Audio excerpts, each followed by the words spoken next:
I could not move a single muscle, and the room's cold air pressed against my skin like a thin sheet of ice. The fluorescent lights overhead buzzed, with a steady hiss that made my teeth ache.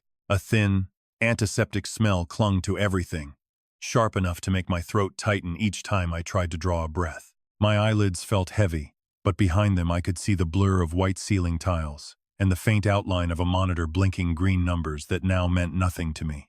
I tried to wiggle a finger or shift a toe, but the only response was a dull throb deep in my muscles, as if they had forgotten how to obey. A soft voice drifted into my awareness, low and warm, its honeyed accent making each syllable feel like a sigh. "Henry, you're doing great," the voice said. And I recognized the gentle cadence of Melody, the nurse who had been humming a country tune whenever she adjusted my fore. Her words were meant to comfort, but they landed on me like a promise I could not yet believe. "Just rest, sweetheart," another voice answered, smoother and higher, edged with a practiced sweetness that made my stomach twist. Clara's tone was always careful, always polished, as if speaking to a child who needed reassurance. I could hear the faint rustle of her silk blouse as she leaned closer, the subtle click of her pearl necklace against the metal rail of the bed. I forced my eyes to open a fraction, just enough to catch the sliver of light that painted a stripe across the ceiling. The world was a wash of white and pale blue, a light that made everything feel both sterile and distant. My jaw ached from clenching it for hours, a habit I had picked up during long deployments when I needed to stay alert without making a sound. I could feel the pressure of the sheets against my calves, rough where they had been pulled tight, and the faint sting of alcohol where a nurse had swabbed my arm earlier. Melody's humming floated back into the room, a simple melody that seemed out of place amid the beeping monitors and the low murmur of voices. It was a tune I had heard her whistle before, a few bars of a song about open roads and sun-kissed fields. It made me think of the porch back home where I used to sit with a cup of coffee, watching the sunrise over the fields. The thought was a small spark in the darkness, a reminder that there was still a world beyond these walls. "Did you see the chart?" Clara asked, her voice dropping to a conspiratorial whisper that made the hairs on my neck stand up. "The doctor said his numbers are looking better today." Melody's response was soft, almost lost beneath the machine's hum. "His vitals are stable, ma'am. He's responding to the therapy." I heard the faint scrape of a chair being pulled back, the sound of Toby's shoes shuffling against the linoleum as he stepped into the periphery of my awareness. His footsteps were lighter than his mother's, quicker, as if he were trying to stay out of the way while still being present. I could almost picture him, tall and lanky, his hands shoved into the pockets of his jeans, eyes darting between the monitor and the doorway.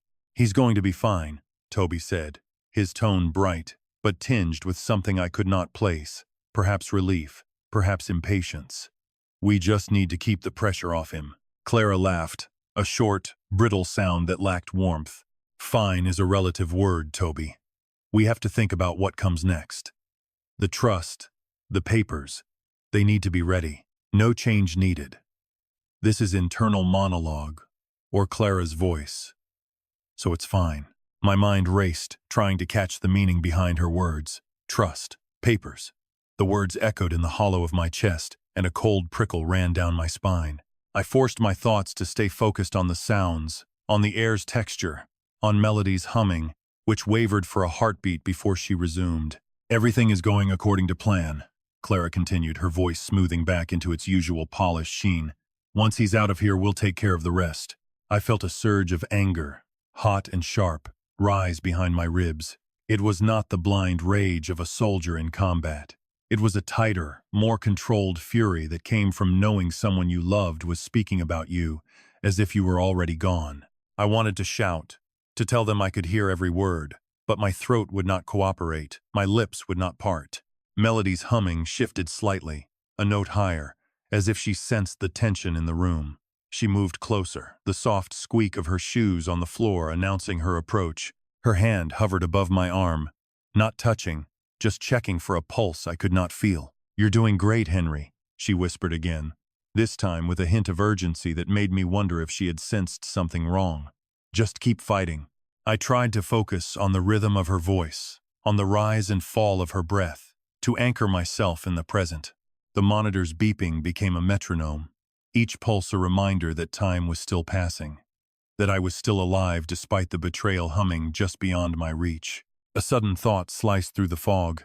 I needed proof. I needed something tangible that could show the world what was being plotted against me while I lay helpless. My eyes flicked to the small digital watch clasped around my left wrist. A gift from my daughter years ago, its face scratched but still functional. It had a feature I had never bothered to learn, a voice memo function that could record snippets of conversation if I knew how to activate it. I concentrated on the watch, willing my mind to command my body to move the tiniest fraction. A faint tremor traveled up my forearm, a whisper of motion that made my breath catch. I imagined my thumb pressing the side button, the watch blinking to life, the tiny microphone picking up the low hum of the room. Melody's voice broke through my concentration, soft and concerned. "Henry, are you okay? You look tense." I could not answer, but I managed to lift my eyelids a fraction more, enough to catch the glint of the watch face under the harsh light. The numbers blinked, 12:15. I held my breath, willing my fingers to obey. A sudden shift in the air made me aware that Clara had moved closer, her perfume, a blend of jasmine and something musky, now mingling with the antiseptic. Her voice dropped to a murmur that was meant for Toby alone, though I could still hear it through the thin veil of my consciousness. "We need to make sure the tube is pulled before he wakes up fully," she said, each word deliberate, each syllable edged with a cold calculation. "The longer he stays, the more chance he has to figure things out." Toby's response was a low grunt, his voice rough with nerves. "If we do it now, the doctors will think it's just complications. We can say it was inevitable." My heart hammered against my chest, a frantic drum that threatened to burst through my ribs. The words, "pull the tube," landed like a blow. Each syllable a reminder that they were not just talking about money. They were discussing ending my life to get it faster. I felt a hot prickle behind my eyes. Not tears, but a surge of adrenaline that sharpened my senses. The country tune melody had been humming faltered for a moment, then resumed, a little louder, as if she were trying to fill the silence with something benign. I forced my mind to focus on the watch again, willing my thumb to find the button. A tiny spasm traveled up my arm, and I felt the faintest click under my fingertip. The watch beeped once, a soft tone that was almost lost in the ambient noise. I hoped it had started recording. Clara's laughter rang out again, sharp and brittle. "Don't worry, Toby. He's not going anywhere. He's just a shell now." Toby's chuckle was uneasy. "Yeah, just a shell. Let's get this over with." I imagined the watch capturing their voices, the cadence of their speech, the way Clara's tone slipped from sweet to steel, the way Toby's hesitation betrayed his uncertainty. If I could get that recording out, if I could prove that they had plotted to withdraw life support while I was still conscious, maybe I could turn the tables. Melody's hand finally brushed my forearm, her touch light but reassuring. "You're doing great, Henry. Just keep breathing." I drew in a slow, deliberate breath, feeling the cold air fill my lungs, feeling the weight of the blanket against my legs, feeling the faint vibration of the monitor through the mattress. I could not move, but I could hear, I could think, I could remember the feel of my wife's hand in mine on our wedding day, the scent of her hair after a long day in the garden, the way she used to hum off-key while making pancakes on Sunday mornings. The thought of those memories sharpened my resolve. I would not let them erase me with a whispered plan and a forged paper. I would find a way to make them hear the truth, even if I had to lie still and listen for every syllable. A soft knock at the door interrupted the rhythm of the room. The door creaked open, and a deeper voice entered, measured and authoritative. "Dr. Evans here," the man said, his tone professional, his steps deliberate. "How's our patient doing today?" Clara's voice smoothed instantly, returning to its practiced warmth. "Doctor, thank you for coming. Henry's been resting well. We're just hoping for a smooth recovery." The doctor's shoes squeaked lightly against the linoleum as he approached the bed. I could feel the shift in the air, the subtle change in temperature as his presence filled the space. "His vitals are stable," the doctor said, glancing at the monitor. "He's responding to the therapy. We'll keep an eye on him, but I'm optimistic." Melody's humming rose slightly, a bright notes that seemed to chase away the shadows for a moment. "He's a fighter, doctor. He's got a lot of people pulling for him." The doctor chuckled, a low sound that lacked humor. "We'll see. Let's get him up for a little passive range of motion later. It'll help circulation. Clara's smile was audible in her voice. Whatever you think is best, doctor. I felt the doctor's hand rest lightly on the rail of the bed, a brief pressure that spoke of competence and detachment. His presence was a reminder that there were still people in this room who saw me as a patient, not as a pawn in someone else's game. The conversation drifted to mundane topics, medication schedules, physical therapy goals, the weather outside. While I clung to the anchor of the watch recording, hoping it had captured enough to be useful later, I could feel the weight of my eyelids growing heavy again, the pull of exhaustion tugging at my consciousness. But I fought it, forcing my mind to stay alert to every syllable, every breath, every shift in the air. As the doctor's footsteps retreated and the door clicked shut, the room settled back into its previous hum. Clara's voice returned, softer now, as if she were speaking to herself as much as to Toby. "We'll need to move fast," she murmured. "The trust won't wait forever." Toby's reply was a quiet affirmation. "I'll handle the paperwork. Just let me know when you need me." I felt a surge of frustration, a hot flare that made my jaw tighten again. I could not speak, could not gesture, could not stop them from plotting in the open while I lay helpless. All I could do was listen, memorize, and wait for a moment when my body would obey my will. Melody's humming swelled, the country tune filling the space with its simple, repetitive melody, which felt both comforting and strange. I let the notes wash over me, focusing on the rise and fall of each phrase, using them as a metronome for my thoughts. I pictured the watch's small microphone catching the murmur of their voices, the waver in Clara's voice when she said trust, the hitch in Toby's breath when he agreed to handle the paperwork. If I could get that recording to someone who understood its significance, maybe I could turn the tide. Drop the second could. A sudden thought flashed through my mind. I needed to get that recording out of the watch and into the hands of someone I could trust. A lawyer, a friend, anyone who would listen. I had to bide my time, let my body heal enough to make a move, but also keep my ears open, my mind sharp, and my heart steady. Use an M- and drop to before let for smoother flow. The room dimmed slightly as the lights were lowered for the evening, the fluorescent buzz fading into a softer glow, shadows stretched across the ceiling, and the antiseptic smell seemed to deepen, mixing with the faint scent of Melody's lotion, something sweet and floral that clung to her skin. I felt the weight of the blanket shift as Melody adjusted it, her movements gentle and efficient. Her hand brushed my shoulder for a moment, a fleeting contact that spoke of care amidst the chaos. "You're doing great, Henry," she whispered again, so quiet I had to lean in. But the honesty in her voice pushed through the haze in my head. "Just hold on." I held on to her words, to the rhythm of her humming, to the steady beep of the monitor, to the faint echo of Clara and Toby's voices trapped in the watch's memory. I held on to the knowledge that even though I could not move, I could still hear, I could still think, and I could still plan. A soft sigh escaped my lips, a sound I could barely hear over the monitor's beep. But it was mine. It was a small act of defiance, a reminder that I was still present, still aware, still fighting against the tide that sought to pull me under. The night deepened, the hum of the hospital settling into a low, constant thrum. I let my awareness drift between the room's sounds and the replay of the conversation in my mind, each loop sharpening the edge of my resolve. I would not let them win.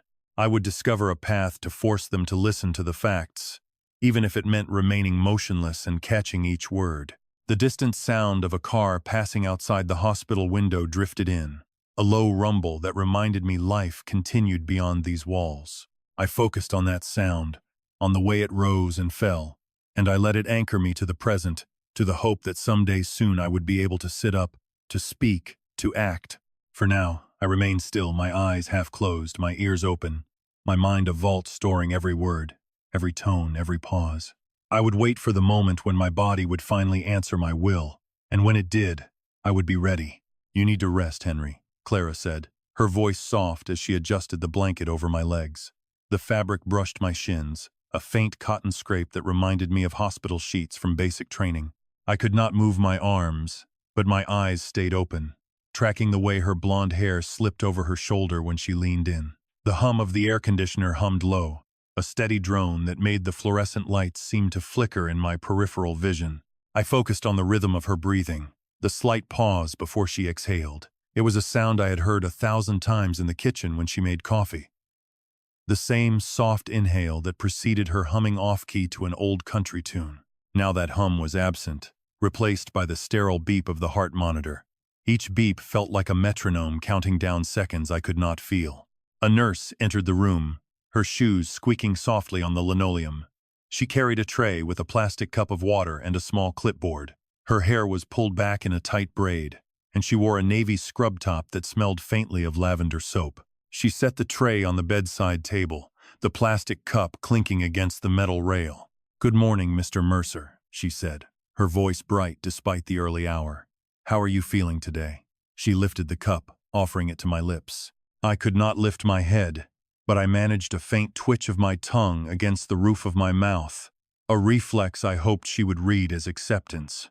She tilted the cup, letting a few drops of water touch my chin. The cool liquid traced a path down my neck, sending a shiver that was not from cold, but from the sudden awareness of my own vulnerability. I swallowed, feeling the muscles in my throat contract weakly. She noted something on her clipboard, the pen scratching softly against paper. "Your vitals are stable," she said, glancing at the monitor. "The doctor will be in later for a quick check." She paused, then added, "If you need anything, just blink twice for yes, once for no." Her smile was warm, but her eyes flicked to the door where Clara stood, watching. I blinked twice, slowly, deliberately. The nurse nodded, writing something down. I could feel the weight of her gaze, the way she seemed to measure my response against some internal chart. I wanted to tell her I could hear everything, that I was not as lost as they thought, but my voice remained trapped behind a swollen throat and a body that refused to obey. Clara stepped closer, her perfume a sharp note of jasmine that cut through the antiseptic smell. She placed a cool hand on my forearm, the pressure light but insistent. "You're doing great, honey," she whispered, her lips brushing my ear. "Just keep fighting." I wanted to pull my arm away, to show her I was aware, but my muscles refused. Instead, I focused on the sensation of her fingertips, the slight tremor in her skin as she spoke. It reminded me of the night we first met, when she had brushed my hand while passing the salt at a dinner party. Back then, the touch had been electric. Now it felt like a warning. The nurse checked my pulse, her fingers pressing lightly against my wrist. I felt the pressure, the faint throb of blood beneath her touch. She glanced at the monitor again, then at Clara, and said, "I'll be right outside if you need me." She stepped toward the door, her shoes squeaking again, and paused to glance at the small digital watch on Clara's wrist. It flashed a soft green light, indicating it was synced to her phone. I heard the nurse's footsteps fade down the hall, the sound fading into the distant murmur of other patients, and the occasional intercom announcement. The room settled into a quiet hum, broken only by the occasional beep of the monitor and the soft rustle of Clara's shirt as she shifted her weight. My mind drifted back to the conversation I had overheard earlier, the one that had slipped through the cracks of my semi-conscious state. I remembered Clara's voice, low and urgent, speaking to Toby in the hallway outside my room. I had not been able to see them, but I had heard every word, each syllable striking like a hammer against an anvil. "Pull that bastard's tube," she had said, her tone sharp enough to cut glass. "Keep the 2 million. The words had landed in my chest like a cold stone, settling there with a weight that made my breath shallow. I had felt the urge to scream, to sit up, to rip the IV line from my arm, but my body remained a statue of frustration. I focused on the sensation of my fingertips against the sheet. I could feel the texture of the cotton, the slight give where the fabric had been pulled taut. I tried to wiggle my index finger to feel any hint of movement. A faint twitch rippled through my digit, barely noticeable, but it was enough to send a surge of hope through my chest. I held that sensation, letting it build, letting it fuel the tiny rebellion inside me.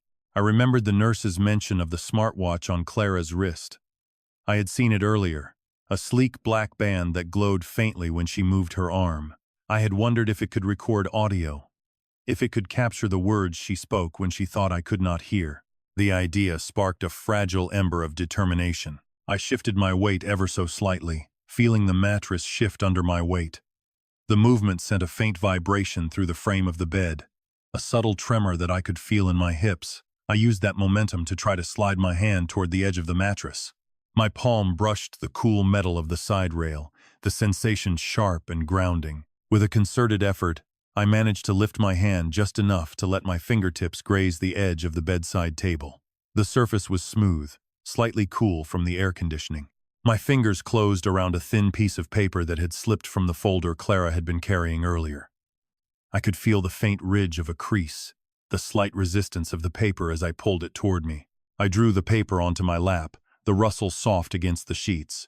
I could not see the words clearly without lifting my head, but I could feel the texture of the print, the slight embossing of the letters. I traced the edge with my thumb, feeling the familiar weight of a document that felt official, the kind of paper used for legal forms. I held it there, feeling the pulse of my heart thudding in my ears, each beat a reminder that I was still alive, still capable of action. I thought of the nurse's offer to blink for yes or no. I blinked twice, then once, then twice again. A pattern I hoped she would notice as a signal. The door opened again, and Melody stepped in, her cheeks flushed from the hurried walk down the hall. She carried a small notebook and a pen, her eyes scanning the room before settling on me. She saw the paper in my lap, the way my fingers curled around it, and her expression shifted from curiosity to concern. "You found something?" she asked, her voice low enough that only I could hear it. I blinked twice, then held the paper up slightly so she could see the corner. She leaned in, her gaze narrowing as she tried to make out the print. I could feel her breath warm against my ear as she whispered, "Is that the power of attorney?" I blinked once for yes. She nodded, her eyes flashing with a mix of anger and determination. She slipped the notebook into the pocket of her scrubs, then pulled out her phone, tapping quickly. I could see the faint glow of the screen reflected in the polished metal of the bedside table. She whispered, "I'll get this to the lawyer. Keep still, okay?" She gave my shoulder a reassuring squeeze, the pressure firm but gentle. I felt the solidity of her grip, the way her fingers pressed into the muscle, a silent promise that I was not alone. Clara re-entered the room moments later, her expression bright, her smile a little too wide. She glanced at the paper in my lap, then at Melody, and said, "Oh, did you drop something, honey? Let me get that for you." She reached out, her hand hovering over the paper. I felt a surge of panic, a tightening in my chest that made my throat constrict. I blinked 3 times fast, a signal I hoped Melody would interpret as a warning. She glanced at me, then at Clara, and gently placed her hand over the paper, shielding it from Clara's grasp. "Let him keep it for now," Melody said, her voice steady but edged with steel. "He's resting." Clara's smile faltered for a fraction of a second before she smoothed it back into place. "Of course, sweetheart. I just wanted to help." She stepped back, her eyes flicking to the monitor, then to the door as if expecting someone. Melody leaned closer, her voice so quiet it was almost just breath. "I'll keep this safe. You focus on getting stronger." She tapped the paper lightly against my palm, a gesture that felt like a pact. I felt the paper's edges press into my skin, a small, solid reminder that I had found a piece of the puzzle, Kong Sua. The weight of it grounded me, gave me something tangible to hold on to while my body remained stubbornly still. The monitor beeped again, a steady rhythm that matched the thudding in my ears. I focused on the sound, letting it fill the silence, letting it drown out the whisper of doubt that tried to creep in. I blinked once, then twice, then once again, a slow, deliberate pattern that I hoped would convey my resolve. Melody nodded, noting something in her notebook. She then turned to Clara and said, "I need to check the IV line." "Excuse us." She gave my arm a final, reassuring squeeze before stepping toward the side of the bed. Clara watched her go, then turned her attention back to me. She smoothed the blanket over my legs, her fingers brushing the skin lightly. "Rest now, Henry," she murmured, her voice soft as before. "We'll talk later." I felt the fabric settle, the gentle pressure of the blanket a comforting weight against my legs. I closed my eyes for a moment, letting the darkness behind my lids fill with the sound of the monitor's beep, the distant hum of the hospital, and the faint rustle of the paper in my lap. When I opened my eyes again, the paper was still there, solid and real.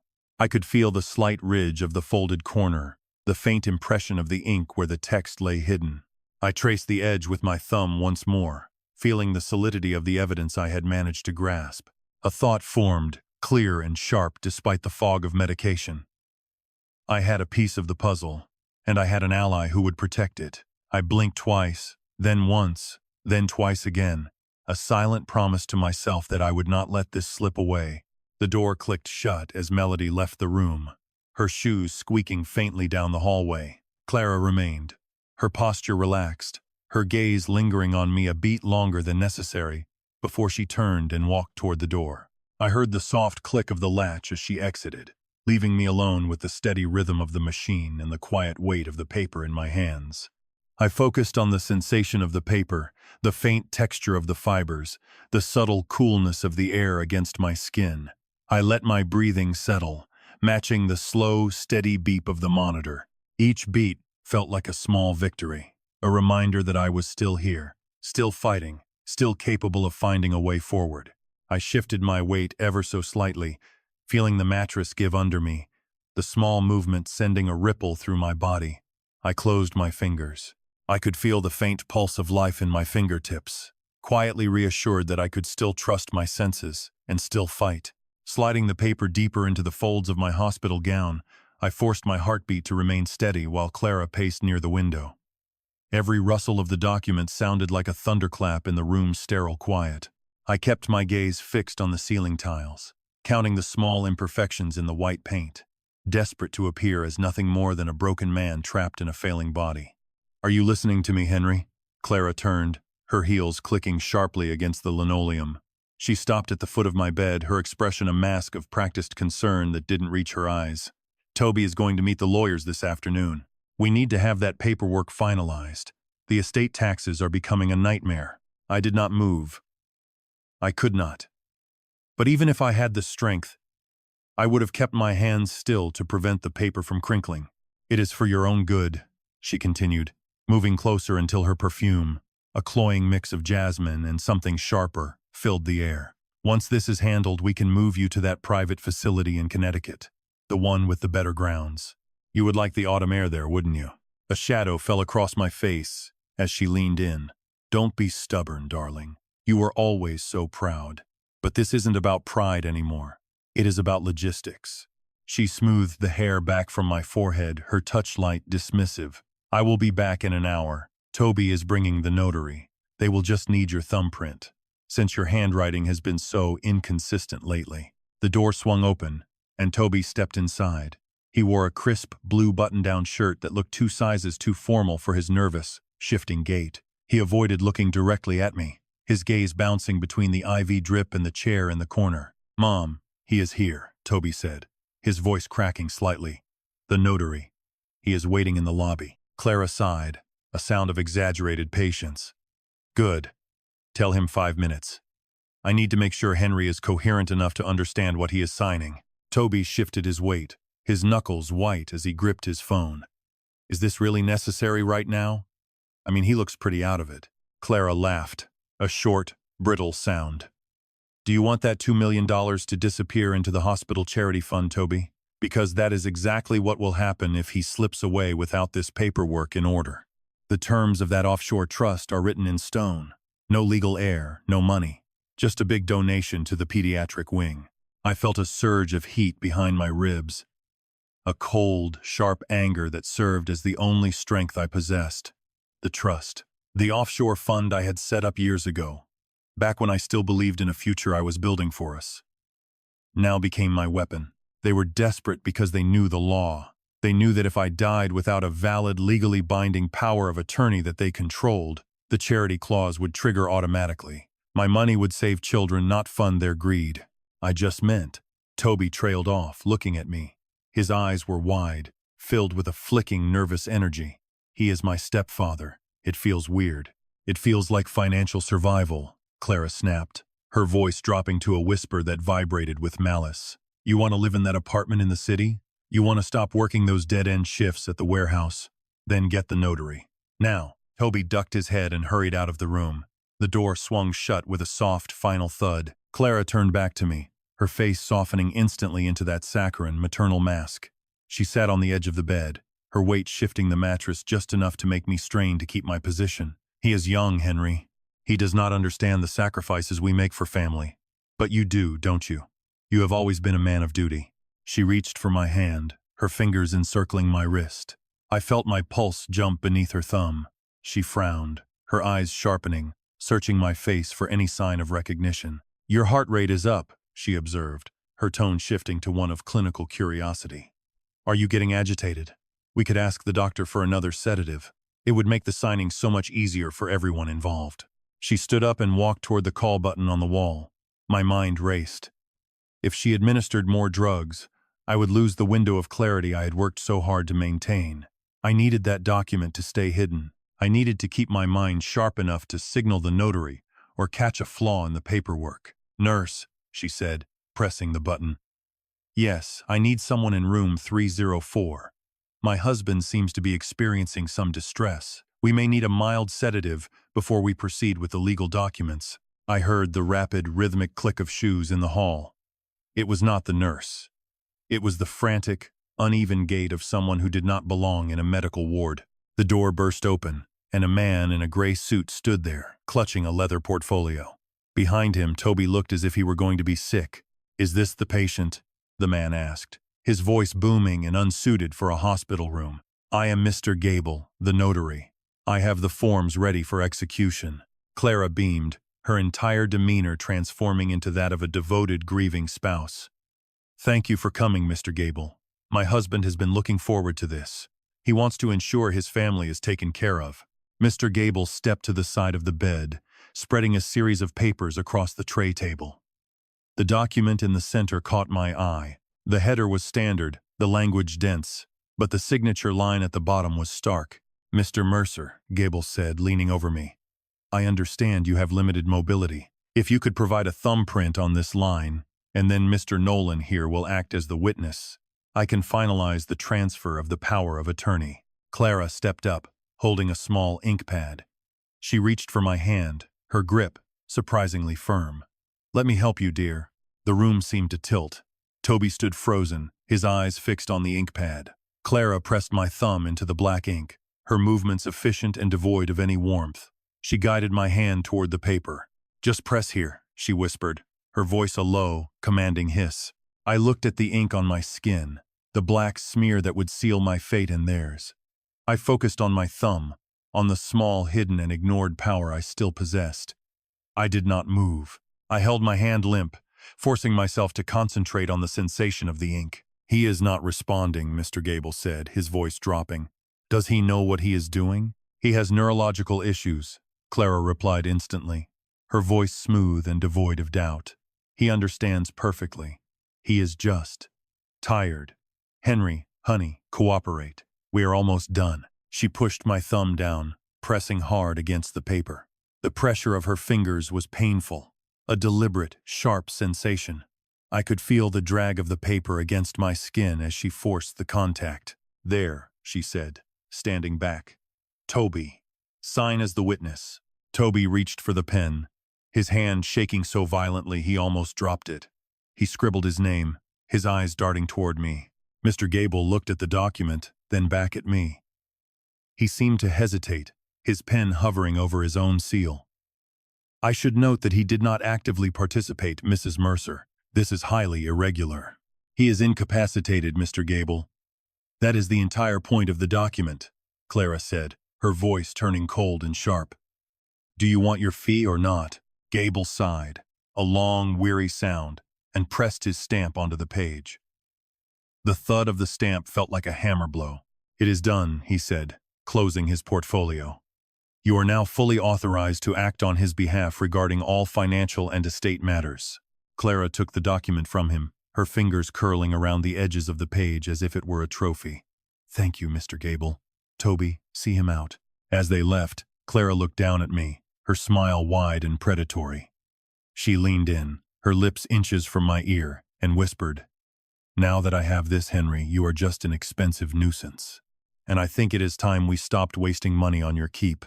She walked to the controls at the foot of the bed. Her hand hovered over the monitor settings. I watched her, my heart hammering against my ribs, every muscle in my body screaming for movement. She stopped, then laughed softly. No, not yet. We need to clear the transfer first. But by tomorrow this room will be empty. She turned and exited, closing the door firmly behind her. The click of the lock echoed in the silence. I lay still, the ink on my thumb drying into a cold black stain, the weight of the document in her hands shifting the balance of my world. I looked at the monitor, at the green line dancing across the screen, a heartbeat that was mine, and mine alone, and I realized I had only one chance left. I started to move. Not the blanket, not the thumb, but my toes. A twitch, a flicker. The monitor let out a sharp, piercing whine as the sensor caught the sudden surge of my focus, and then the door handle turned. This section has been duplicated, and the machine translation is poor in the latter part. I'll fix both. I remained motionless, my eyes only partly open, sensing the blanket resting gently upon my shoulders. The machine maintained a constant beat, a quiet vibration that appeared to stay with me within my chest cavity. I concentrated on the noise, allowing it to occupy the void where my body could not act. A soft click sounded from the door as the handle turned, and a familiar scent of lavender drifted in with the breeze. Clara stepped inside, her shoes barely making a sound on the linoleum. She paused at the foot of the bed, her hand hovering over the rail before she settled her weight onto the chair. "You need to rest, Henry," she said, her voice soft as she adjusted the blanket over my legs. I could feel the fabric shift, a gentle pull that hinted at her carefulness. I tried to answer, but only a faint twitch of my fingers answered her. My lips moved, shaping words that never left my throat. She smiled, a thin line that did not reach her eyes, and brushed a stray strand of hair from her forehead. "Just breathe," she whispered, her tone warm but edged with something I could not name. I felt the air move past my nostrils, a shallow draw that reminded me of the last time I had stood on a parade ground, waiting for the order to move. A gentle buzz floated across the room, shaking against the inside of my ears. I stayed without moving, eyelids lowered halfway, aware of the blanket's light pressure across my shoulders. The device pulsed evenly, a gentle hum that seemed to reverberate in the empty space of my ribcage. I directed my attention to the hum, giving it room to spread through the parts of me that could not move. The door emitted a quiet click when the knob rotated, and the well-known smell of lavender entered carried by the wind. Clara crossed the threshold, her footwear producing almost no noise against the tile floor. She stopped beside the bed's end, her palm floating near the railing before she placed her full weight into the seat. "You should get some sleep, Henry," she murmured while pulling the cover more snugly over my lower body. I sensed the cloth move, a slight tug that spoke of how cautious she was being. I attempted to reply, but the only response was a weak flicker of movement in my fingers. I worked my mouth, forming words that never escaped my throat. She grinned, a narrow expression that stopped short of her gaze, and swept a loose lock from her brow. "Simply inhale and exhale," she breathed out, her manner kind yet tinged with an unplaceable quality. I sensed the draft pass through my nose, a weak intake that called to mind the final occasion I stood at attention on the parade field, waiting for the command to advance. The door opened again, and Toby slipped in, his steps quick and uneven. He glanced at the machines, then at Clara, before leaning against the wall near the window. "Mom, we need to talk," he said, his voice low, the words tumbling out in a rush. He ran a hand through his hair, the gesture more nervous than confident. Clara's eyes flicked to him, then back to me. "We'll talk later, Toby. Right now he needs his rest." She pressed a cool hand to my forearm, the touch light but firm. I felt the pressure of her palm, a brief grounding sensation that steadied my breathing for a heartbeat. Toby shifted his weight, shoulders tensing as if braced for something unseen. "Are you sure she's okay?" he asked, his voice dropping to a whisper that barely rose above the hum of the ventilator. "She's fine," Clara replied, her tone smooth, the words flowing like honey. "Just a little tired. We'll get through this together." I wanted to say something, to tell them I heard every word, but my throat stayed tight, my tongue heavy. Instead, I focused on the rise and fall of my chest, using the rhythm to keep my mind from drifting into the darkness that threatened at the edges of my consciousness. A soft knock sounded at the door, and a young woman in a navy scrubs peeked inside. Her hair was pulled back in a loose braid, and a faint smile tugged at the corners of her mouth as she hummed a low country tune, the notes drifting like a breeze over a summer field. "Hey there," she said, her voice warm and gentle, the kind of tone that made the sterile room feel a little less cold. "I'm Melody. I'll be checking your vitals later." She stepped closer, her shoes silent on the floor, and placed a small clipboard on the bedside table. I could see the corner of a page peeking out, a blank space waiting for notes. "How are you feeling today?" she asked, her eyes meeting mine for a brief moment before she glanced at the monitor. I managed a faint nod, the movement sending a tiny ripple through my arm. My throat worked, but no sound came out. She seemed to understand, her smile widening just a fraction. "Take your time," she murmured, adjusting the strap of her watch. "I'll be back soon." She turned to leave, humming the same tune as she walked away, the melody lingering in the air like a promise. I listened to the notes fade, feeling a strange lift in my chest, as if the tune had loosened a knot I had not known was there. A few minutes later, the door opened again, and Clara returned, her expression composed. She carried a small cup of water which she placed on the tray beside me. "Here," she said, her voice soft. "A little sip to keep you hydrated." I felt the cool rim of the cup against my lips, the water sliding down my throat, a simple act that felt monumental in my immobilized state. She watched me swallow, her eyes searching my face for any sign of improvement. "You're doing great," she whispered, her tone encouraging. "Just keep fighting." I wanted to tell her I was listening, that I caught every word she spoke, but my body refused to cooperate. Instead, I focused on the rhythm of my breathing, matching it to the faint hum of the machine, letting the pattern anchor my thoughts. The door opened once more, and Toby slipped in again, this time with a notebook tucked under his arm. He glanced at the clock on the wall, then at Clara, who stood by the window staring out at the parking lot.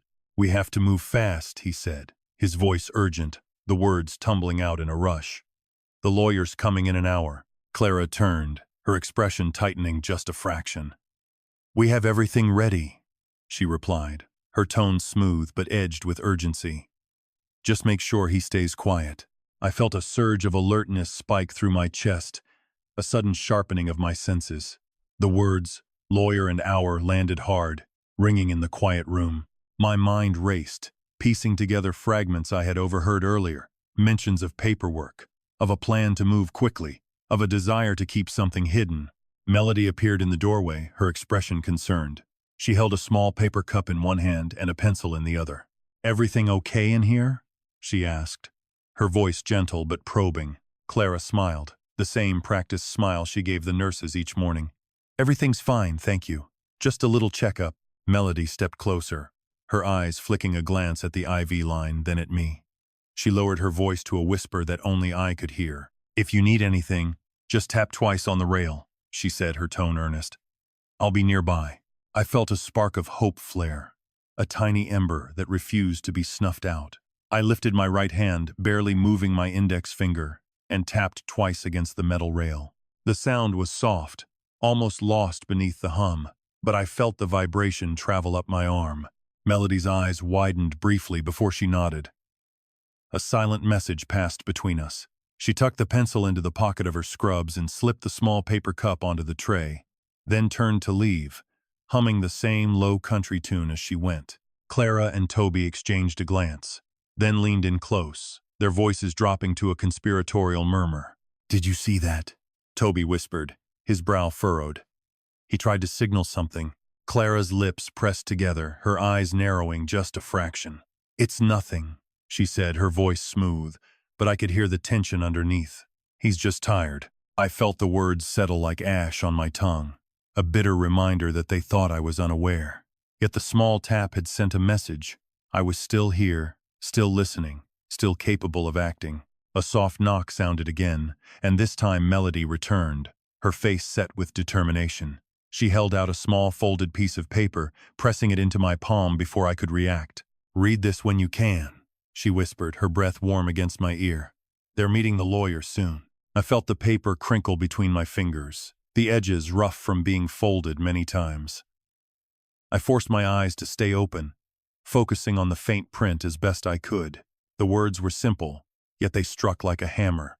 "They're about to meet their lawyer." My heart hammered against my ribs, a frantic rhythm that matched the beeping of the monitor. I wanted to shout, to scream that I knew, that I would not let them slip away unnoticed. Instead, I pressed the paper tighter against my skin, feeling the ink smear slightly from the moisture of my palm. Clara stepped forward, her hand reaching for the water cup. "You need to drink more," she said, her tone light, the words spilling out like honey. I forced a swallow, the liquid cool and grounding, while my mind raced ahead, stitching together the fragments I had gathered.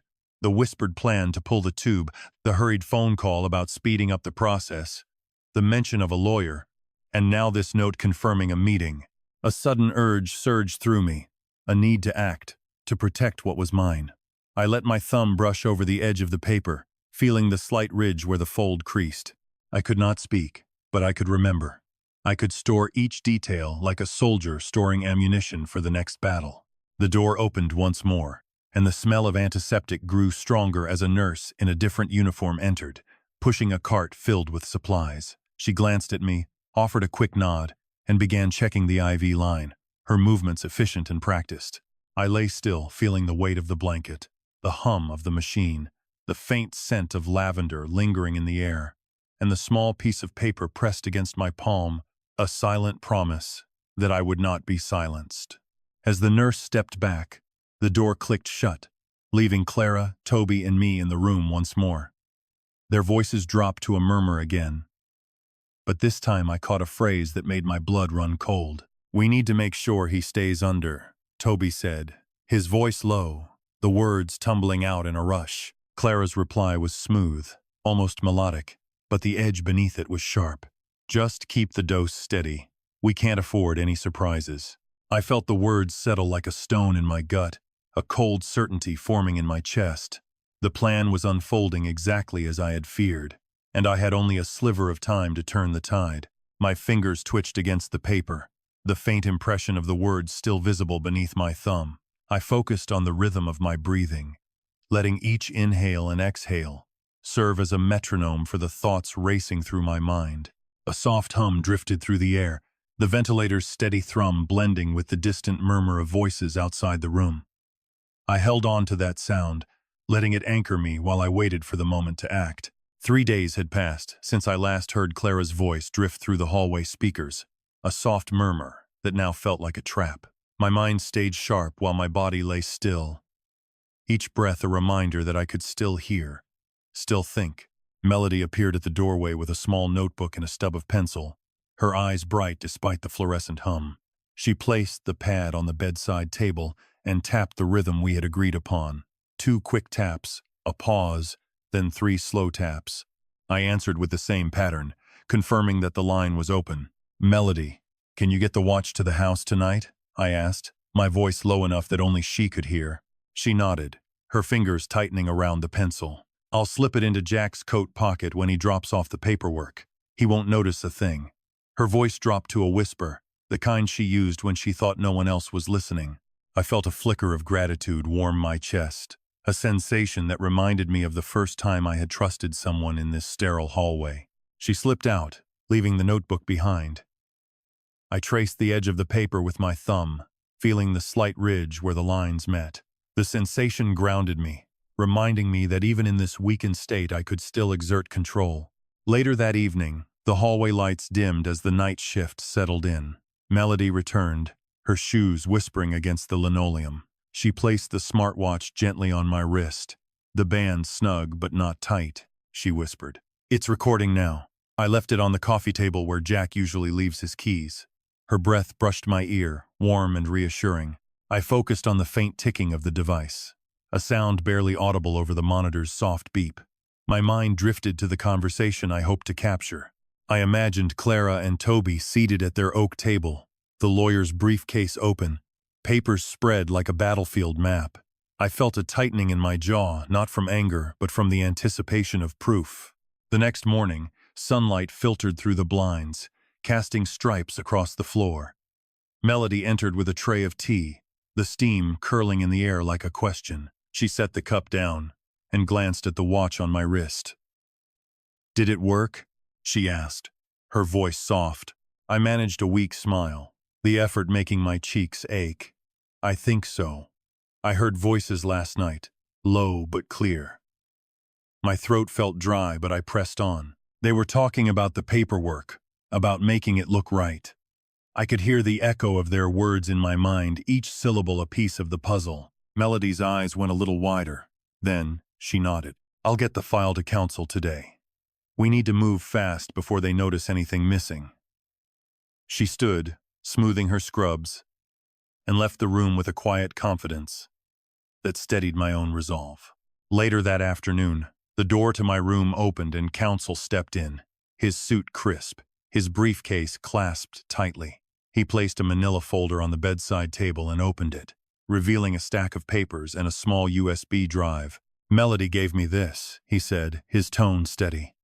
It contains the audio from last night.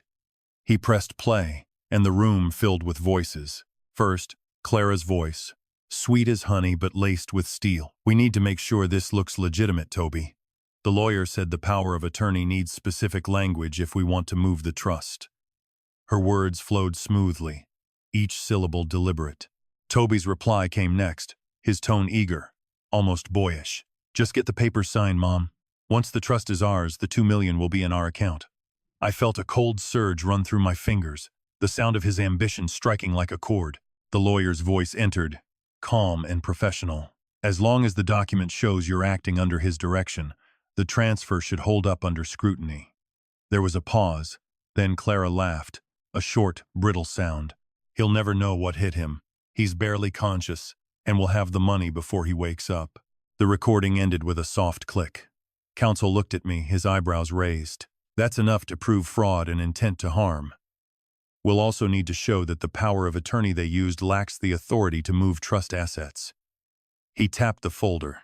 We'll file a motion for an injunction today. I felt a surge of something fierce, a heat that seemed to push against the weight of my limbs. My fingers twitched against the sheet, a silent promise that I would not let them win. Counsel continued, we have the bank transfers too. Melody pulled the timestamps. They show money moved out of your account the day after the fraudulent POA was signed. He slid a printed sheet toward me. The numbers were small, but the meaning loomed large. I swallowed, the motion scraping my throat. What about the trust clause? I asked, my voice hoarse but clear. He leaned in, lowering his voice as if sharing a secret. The offshore trust you set up has a clause.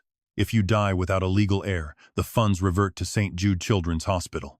Their plan to take the money would trigger that clause, sending the funds to the charity instead of their pockets. His eyes flickered with satisfaction. They're trying to outsmart a safety net they don't even understand. A spark of hope flared in my chest, bright and sudden. I pictured the money flowing to the hospital that had once patched me up after deployments, a place where I had seen friends patched up and sent back to fight. The thought steadied my breathing. Canal's voice came from the hallway, a soft hum of a country tune that Melody often hummed when she thought no one listened.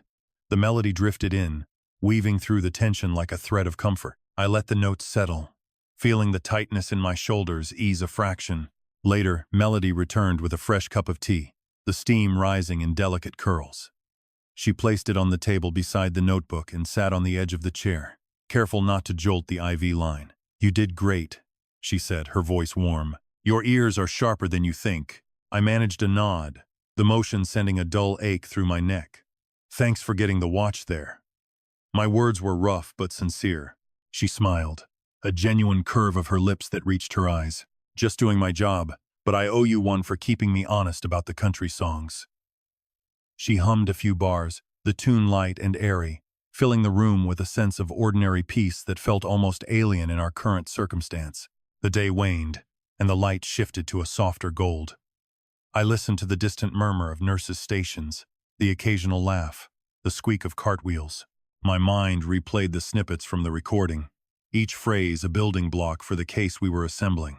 As evening approached, the door opened again, and a young intern stepped in, holding a clipboard. She glanced at the chart, then at me, offering a shy smile. Vitals are stable, Mr. Mercer. Do you need anything else? Her voice was polite, professional. I shook my head, the motion small but deliberate. Just water, please. She poured a plastic cup and placed it within reach, the The cool liquid slipped down my throat, grounding me in the present. When she left, I turned my attention back to the notebook. I sketched a quick diagram of the trust structure, labeling the offshore account, the charity clause, and the fraudulent POA. The act of putting pen to paper helped me focus, turning abstract fear into concrete strategy. Melody appeared again, this time with a small device in her hand, a recorder she said would capture any further conversations if they tried to visit under the guise of concern. She slipped it into the pocket of my robe, the fabric brushing against my skin. "If they come back with more lies, we'll have it," she murmured, her tone low and steady. I felt a tightness in my jaw, not from pain but from resolve. The night deepened, the hospital lights dimming to a soft glow. I listened to the hum of the ventilation system, the occasional beep of monitors, and the distant sound of a television playing a sitcom in the lounge. A thought struck me, sharp and clear. If they believed I was still unaware, they would let their guard down. That was the opening we needed. I let the idea settle, feeling the weight of my eyelids grow heavy, but my mind stayed alert. Right as I was drifting off, I heard Melody's voice again, almost too quiet to catch. "Rest now, we'll watch." Her words were a promise, a thread that tied us together in the quiet battle we fought. I drifted, the rhythm of her voice mingling with the monitor's beep, and dreamed of open fields and the steady cadence of a marching boot. Images that reminded me of who I was before the illness and who I intended to be when I would remain after this storm passed. "Melody, can we play back the recording now?" I said, my voice hoarse from disuse. My throat felt dry as I waited for her reply. A soft hum drifted from the hallway, the familiar country tune that Melody often hummed when she thought no one listened. The tune floated toward me, threading through the stress as if it were a strand of relief. I allowed the sounds to come to rest, sensing the tension across my shoulders loosen just a little. Melody appeared in the doorway, a small recorder clutched in her hand. She placed it on the bedside table and glanced at the smartwatch still strapped to my wrist. "I brought the backup recorder," she whispered, her eyes flicking toward the door as if expecting an interruption, "just in case they try to sneak in again." I nodded, the motion sending a dull ache through my neck. "Play it back.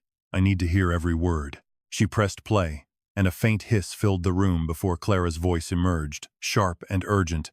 "Pull that bastard's tube. Keep the 2 million. Toby's reply came low, eager. "As soon as the paper is clean, the money is ours." The lawyer's voice followed, calm and reassuring. "The transfer will look lawful if we follow the steps." My jaw tightened, the words hitting me like a cold wave. I felt my hands curl into fists beneath the sheets, though I could not move them. Melody watched me closely, her brow furrowed. "You okay?" she asked, so low I almost didn't hear it. I succeeded in tipping my head, the action producing a throbbing ache through my neck. "That's enough. We need the paper trail." She slid a folded sheet of paper toward me. It was a printout from the hospital's admin portal, showing a recent transfer request labeled emergency medical expenses. The amount was written out in words, $2 million. The request bore Clara's signature, but the script looked off, the letters slightly too uniform. I traced the letters with my eyes, noting the inconsistency. "This isn't my hand," I muttered, more to myself than to her. Melody leaned in, her voice low. "I noticed that too. The font doesn't match any of your known signatures." I ran it through a font checker on my phone. "Looks like a generic template." A spark of hope flared in my chest, but I kept my expression neutral. "We need the offshore trust documents. If the clause about the charity is solid, their plan collapses." She nodded and slipped a small flash drive from her pocket. I copied the files from the lawyer's laptop when he stepped out for coffee. "It's risky, but I think we have what we need." I took the drive, feeling its cool edges against my palm. "Thank you." My voice sounded rough, but sincere. She grinned, an honest bend in her mouth that extended all the way to her gaze. "Just doing my job. Still, I am in your debt for making sure I stayed true about those folk tunes." She hummed a few bars, the tune, light and airy, filling the room with a sense of ordinary peace that felt almost alien in our current circumstance. The daylight faded, and the illumination turned to a gentler shade of amber. I heard the faraway chatter from the nursing desks, the sporadic chuckle, and the squealing of gurney casters. My brain ran through the clips from the tape again, every sentence serving as a piece for the argument we were constructing. When evening drew near, the door opened again and a junior resident stepped in carrying a writing board. She looked at the medical form, then toward my face, and gave an uncertain grin. "Vitals are stable, Mr. Mercer. Do you need anything else?" Her voice was polite, professional. I moved my head back and forth, the gesture faint, yet deliberate. "Just water, please." She poured a plastic cup and placed it within reach. The cold liquid passed down my throat, anchoring me to the present. Once she departed, I shifted my focus once again to the journal. I drew a rapid sketch of the fiduciary arrangement, marking the foreign bank account, the non-profit provision, and the fake power of attorney. The motion of writing kept me concentrated, changing vague dread into specific planning. Melody showed up once more, now carrying a tiny gadget, a recording machine she claimed would store any additional talks should they attempt a visit pretending to care. She tucked it inside my gown pocket, the cloth grazing my body. "If they come back with more lies, we'll have it," she murmured, her tone low and steady. I sensed a clenching along my jawline, born not from suffering but from determination. Darkness grew heavier, the clinical illumination lowering to a faint radiance. I heard the drone of the air circulation, the intermittent tone of the monitors, and the faraway noise of a TV broadcasting a comedy show in the waiting area. An idea hit me, bright and precise. Should they think I remained oblivious, their defenses would lower. That was the opening we needed. I allowed the thought to take root, noticing my eyelids becoming heavier, even as my thoughts remained sharp. Right as drowsiness dragged me down, I caught Melody speaking once more, almost too quiet to hear. "Rest now. We'll watch." Her words were a promise, a thread that tied us together in the quiet battle we fought.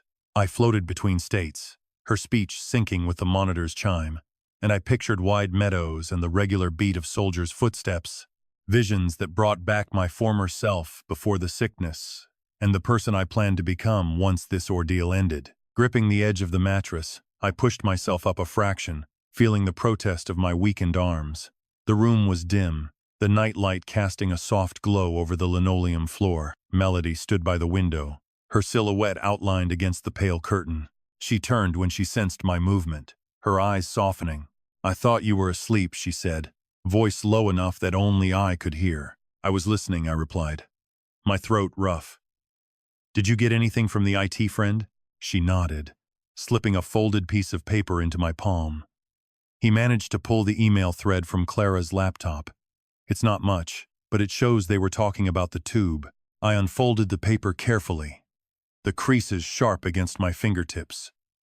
A soft hum drifted through the air, vibrating against my eardrums, and the timestamps clustered around 2 nights ago. Clara's line, "We need to finish the documents before the doctor makes his rounds." Toby's response, "Just sign the papers, Mom. $2M is waiting." A chill through me, not from cold, but from the certainty of their intent. "Anything else?" I asked, keeping my tone even. Melody hesitated, then pointed to a second sheet. "There's a scan of the POA on her desktop." He ran a metadata check. The file was modified 3 times after the supposed signing date. The font changed from Times New Roman to Arial in the signature block. I felt a spark of vindication, but I kept my expression neutral. "Good. We need to show that the document isn't just forged, it's insufficient for the transfers they want." She smiled faintly, the kind of smile that didn't reach her eyes completely. "The IT guy also said they were looking at a transfer request form. It looks like they tried to move money yesterday under the guise of medical expenses." I let the information settle, feeling the weight of each word. "Did you hear anything about their mood?" She glanced toward the door, as if making sure no one lingered outside. "Clara was snappy with Toby this morning. She accused him of moving too slow. He looked like he wanted to argue but stayed quiet. I think the pressure is getting to them." A faint hope flared in my chest, but I doused it with caution. "Keep your ears open. If they mention the lawyer again, let me know." She nodded, then fell silent, her gaze drifting to the monitor that beeped steadily beside me. The sound was a metronome to my thoughts, each pulse a reminder that time was slipping away. I shifted my weight slightly, feeling the stiffness in my shoulders. The nurses stationed down the hall murmured with low voices, the occasional laugh cutting through the tension. A country tune floated from the speaker in the lounge, faint but recognizable. It was the same melody Melody hummed when she thought I wasn't listening. My mind drifted to the night I first heard Clara whisper about pulling the tube. The memory was sharp, the words etched like a scar. I forced myself back to the present, focusing on the sensation of the sheets against my skin, the faint scent of antiseptic, the soft rustle of Melody's scrubs as she shifted her weight. "Melody?" I said, my voice barely there. She turned immediately. "Yes? Do you think the smartwatch still has power?" She checked her own wrist, then looked at mine. "It's been charging on the dock all night. I can try to pull another snippet if they come back." I managed a small smile. "Good. Keep it close." She slipped the watch into my hand, the cool metal grounding me. The weight felt familiar, like a promise. A sudden beep from the wall unit made us both start. The nurse's call light flickered red, then turned off as a staff member passed by. The hallway fell quiet again, save for the distant squeak of a cart. I felt a urge to move, to do something tangible. "Can you get me a glass of water?" I asked, keeping my request simple. She left the room, her footsteps soft on the tile. I listened to the hum of the ventilation, the occasional beep of monitors, the distant murmur of a television playing a sitcom in the lounge. Each sound built a picture of the world beyond my bed, a world where Clara and Toby thought they held all the cards. When Melody returned, she placed the plastic cup within my reach. The water was cool, condensing slightly on the outside. I took a slow sip, feeling it travel down my throat, grounding me in the present. She sat beside me, her notebook open on her lap. "I've been thinking about the offshore trust clause," she murmured. "If the charity clause holds, the money goes to St. Jude no matter what." I nodded, feeling a surge of resolve. "Then we need to prove they tried to bypass it." She flipped to a fresh page, her pen poised. "What if we show that the POA they use doesn't even grant them authority to move trust funds? It's only for basic medical decisions." I felt a spark of excitement, but I kept my voice even. "Exactly. And we have the email showing they discussed the tube. That's intent." She wrote quickly, the scratch of pen on paper filling the quiet. "I'll get the IT friend to pull the transfer request form. If we can show it was submitted under false pretenses, that's fraud." I let out a breath I hadn't realized I was holding. The room seemed to settle around us, the tension shifting from fear to purpose. A soft chime from the smartwatch on my wrist caught my attention. A notification blinked. New message. My heart leapt, then sank as I saw it was only a reminder from the hospital about visiting hours. I glanced at Melody. She shrugged, a small smile tugging at her lips. We fell into a comfortable silence, the kind that comes when two people share a secret and know they're not alone. The night deepened, the lights dimming to a soft glow. I listened to the rhythm of Melody's breathing, the steady beep of the monitor, the occasional rustle of her notebook pages. Just as I felt my eyelids grow heavy, the Wi-Fi icon on the wall panel flickered, then dropped to no signal. Melody frowned, glancing at the router down the hall. "The internet just cut out," she said, voice tinged with concern. I felt a prickle of alarm. "Did they notice?" She shook her head. "Not yet, but if they try to upload anything now, it'll fail." A thought struck me sharp and clear. If they believed I was still unaware, they would let their guard down. That was the opening we needed. I gave the notion time to rest, feeling my eyes grow weighted while my awareness kept its edge. Moments before unconsciousness claimed me, Melody's voice reached me again, just louder than silence. "Rest now. We'll watch." Her words were a promise, a thread that tied us together in the quiet battle we fought. I drifted away, the pattern of her words blending with the monitor's tone, and I saw myself in open grasslands, hearing the measured step of marching feet, memories of my old life before the disease and the future I meant to claim once the crisis cleared. The soft hiss of the oxygen mask brushed against my cheek as I drifted toward wakefulness, a faint vibration humming through the mattress like a distant engine. I kept my eyes closed, listening to the steady rhythm of the monitor, the occasional squeak of a cart down the hall, and the low murmur of a television somewhere in the lounge. A cool trickle of sweat traced my temple, and I felt the weight of the blanket pressing lightly on my legs. When I tried to flex my fingers, a sharp sting shot up my right hand, reminding me how much strength had slipped away. I forced my breath to stay even, focusing on the sound of Melody's footsteps approaching from the nurse's station. "Morning, Henry." Her voice was warm, tinged with the country tune she often hummed under her breath. She adjusted the blanket, her hands moving with practiced ease. "How are you feeling today?" I managed a small lift of my eyelids, letting her see the alertness in my gaze. "Better," I rasped, the words scraping my throat. "Can you get me a pencil and some paper?" She frowned slightly, then nodded. "Sure thing. I'll be right back." Her shoes whispered against the linoleum as she left, leaving me alone with the symphony of beeps and murmurs. I turned my attention to the smartwatch on my wrist, its screen dark, but sensing my pulse. I remembered the night we had planted it in Clara's house, the way the recording had captured Toby's eager whisper about the $2 million. The thought sparked a flicker of resolve, and I pressed my thumb against the side of the watch, feeling the faint click as it switched to recording mode. A soft vibration confirmed it was active, and I let my hand rest on the sheet, ready to tap out a signal if needed. The door opened again, and Melody returned with a stubby pencil and a small pad of lined paper. She placed them within my reach, her eyes scanning my face for any sign of discomfort. "Here you go," she said, her tone gentle. "Take your time." I wrapped my fingers around the pencil, feeling the familiar grooves bite into my skin. The first attempt to write was clumsy. The lead skipped, leaving a faint scratch. I adjusted my grip, focusing on the sensation of the wood against my palm, and managed to draw a shaky line. Each stroke required concentration, but the act of forming letters grounded me in the present, pulling me away from the fog of medication. Melody sat beside me, her notebook open on her lap. She glanced at the smartwatch, then back at me. "The Wi-Fi is still down," she murmured.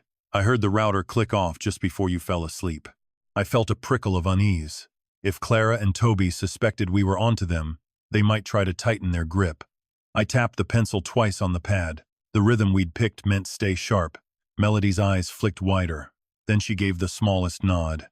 "Clara's due to visit in about an hour," she said, lowering her voice. "Toby's usually with her. We could use that time to get more on record."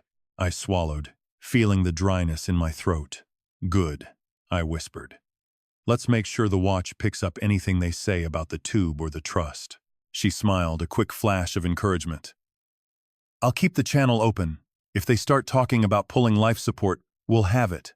The minutes stretched, each second marked by the steady beep of the monitor.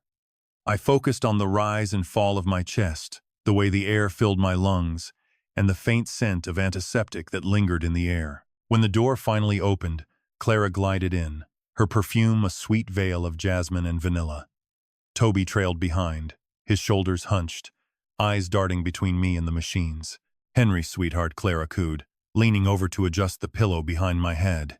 "You're looking so much better today." Her hand brushed my forearm, lingering a beat longer than necessary. I forced my lips into a faint smile, keeping my gaze steady on her face. "Thank you," I said, my voice softer than I intended. Feeling a bit stronger. Toby shifted his weight, his fingers tapping nervously against the side of the bed. "We brought you some of those ginger cookies you like," he said, holding out a small paper bag. "Thought they might help with the nausea." I glanced at the bag, noticing the crinkle of the wrapper. "Thanks, Toby," I replied, my tone neutral. I could feel the weight of his gaze, the way he seemed to be measuring my reaction. Clara straightened, her smile tightening just a fraction. "The doctor said you might be ready for a short walk later today if you're up for it." She glanced at the monitor, then back at me. "We just want you to be comfortable." I felt a flicker of irritation beneath the surface, but I kept my voice even. "I'll let you know how I feel." I lifted my hand slightly, tapping the pencil once against the pad, a signal for Melody to stay ready. Melody, who had been quietly observing from the corner, stood and approached the bedside. "May I check your vitals, Mr. Mercer?" she asked, her tone professional but friendly. Clara's eyes flicked to her, then softened. "Of course, Nurse Melody. Please go ahead." Melody wrapped the blood pressure cuff around my arm, the Velcro fastening with a soft snick. As she pumped the cuff, I focused on the sensation of pressure tightening, then releasing, the numbers flashing on the small screen. She noted the results, then lifted the stethoscope to my chest. "Your breathing sounds clear," she said, her voice low enough that only I could hear. "Heart rate steady." I gave a barely perceptible nod, my mind already racing ahead.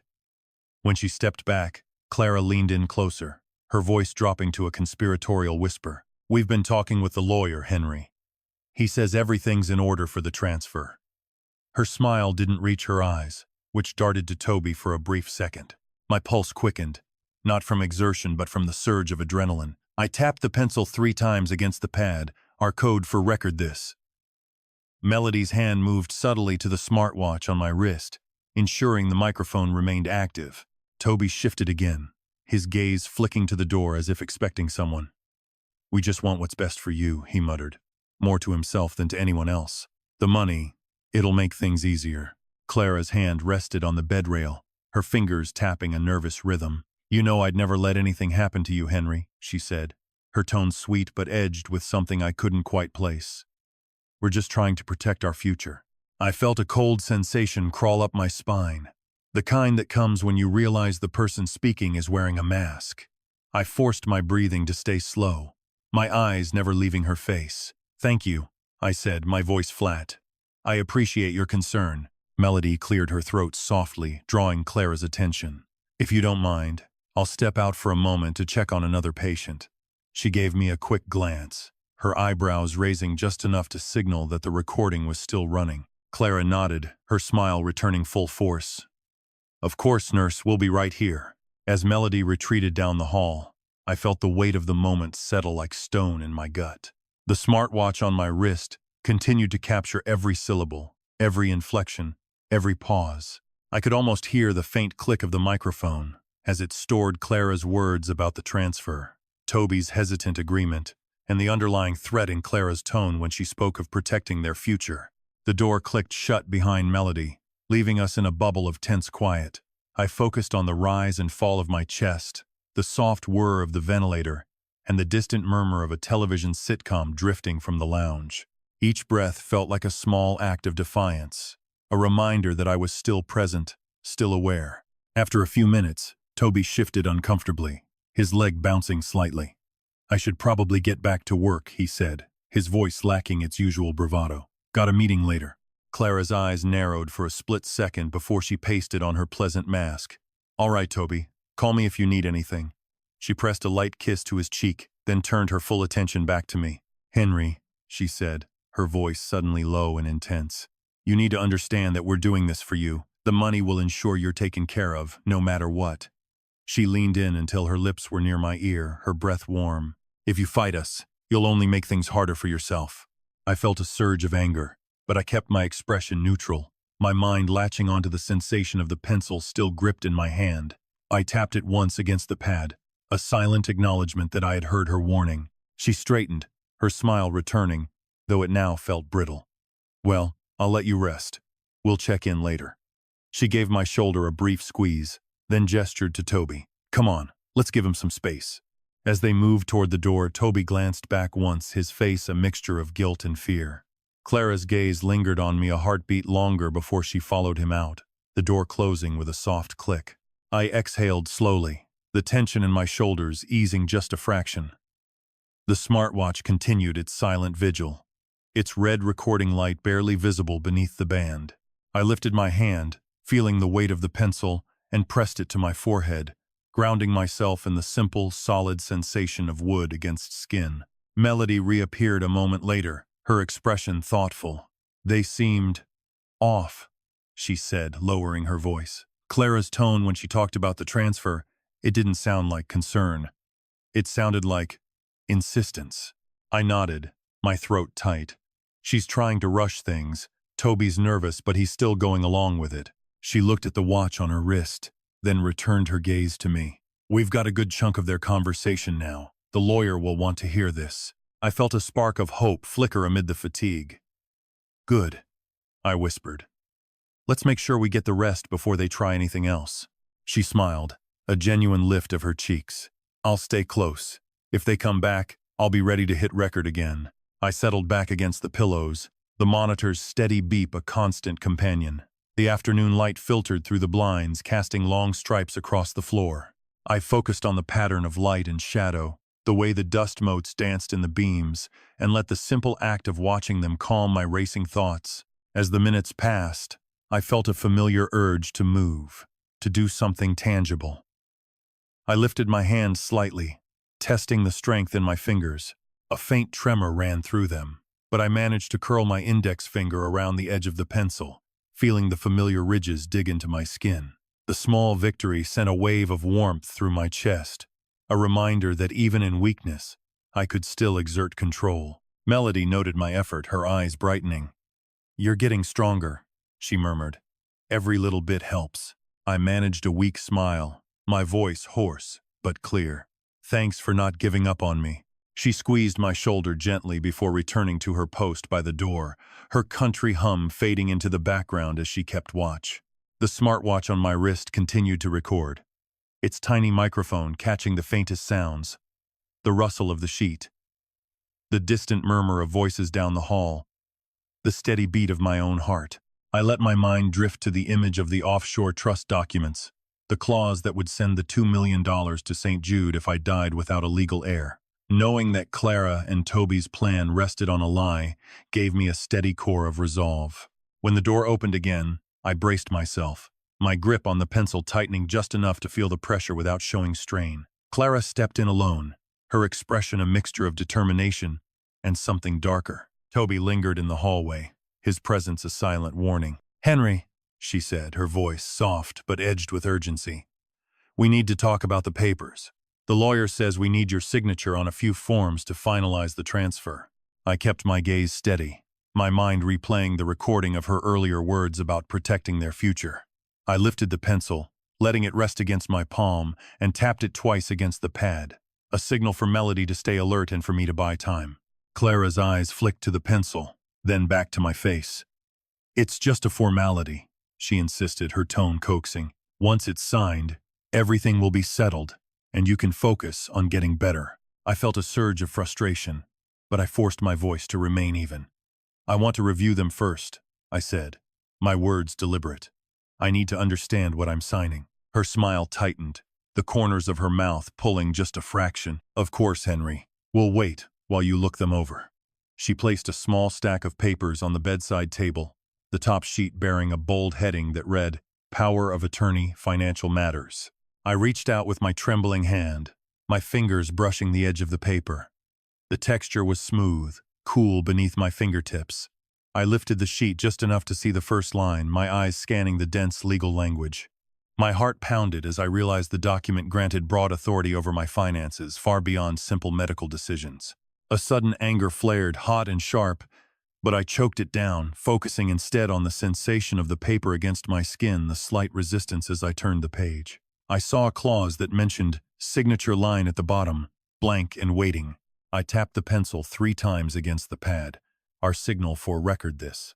Melody, who had been hovering just outside the door, slipped in silently, her eyes meeting mine with understanding. Clara leaned forward, her voice dropping to a near whisper. "You know we're doing this for your own good, Henry."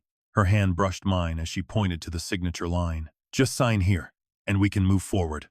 I felt the weight of the moment pressing down on me, the paper thin but significant in my grasp. I lifted the pencil, the wood firm against my fingers, and placed the tip lightly on the line.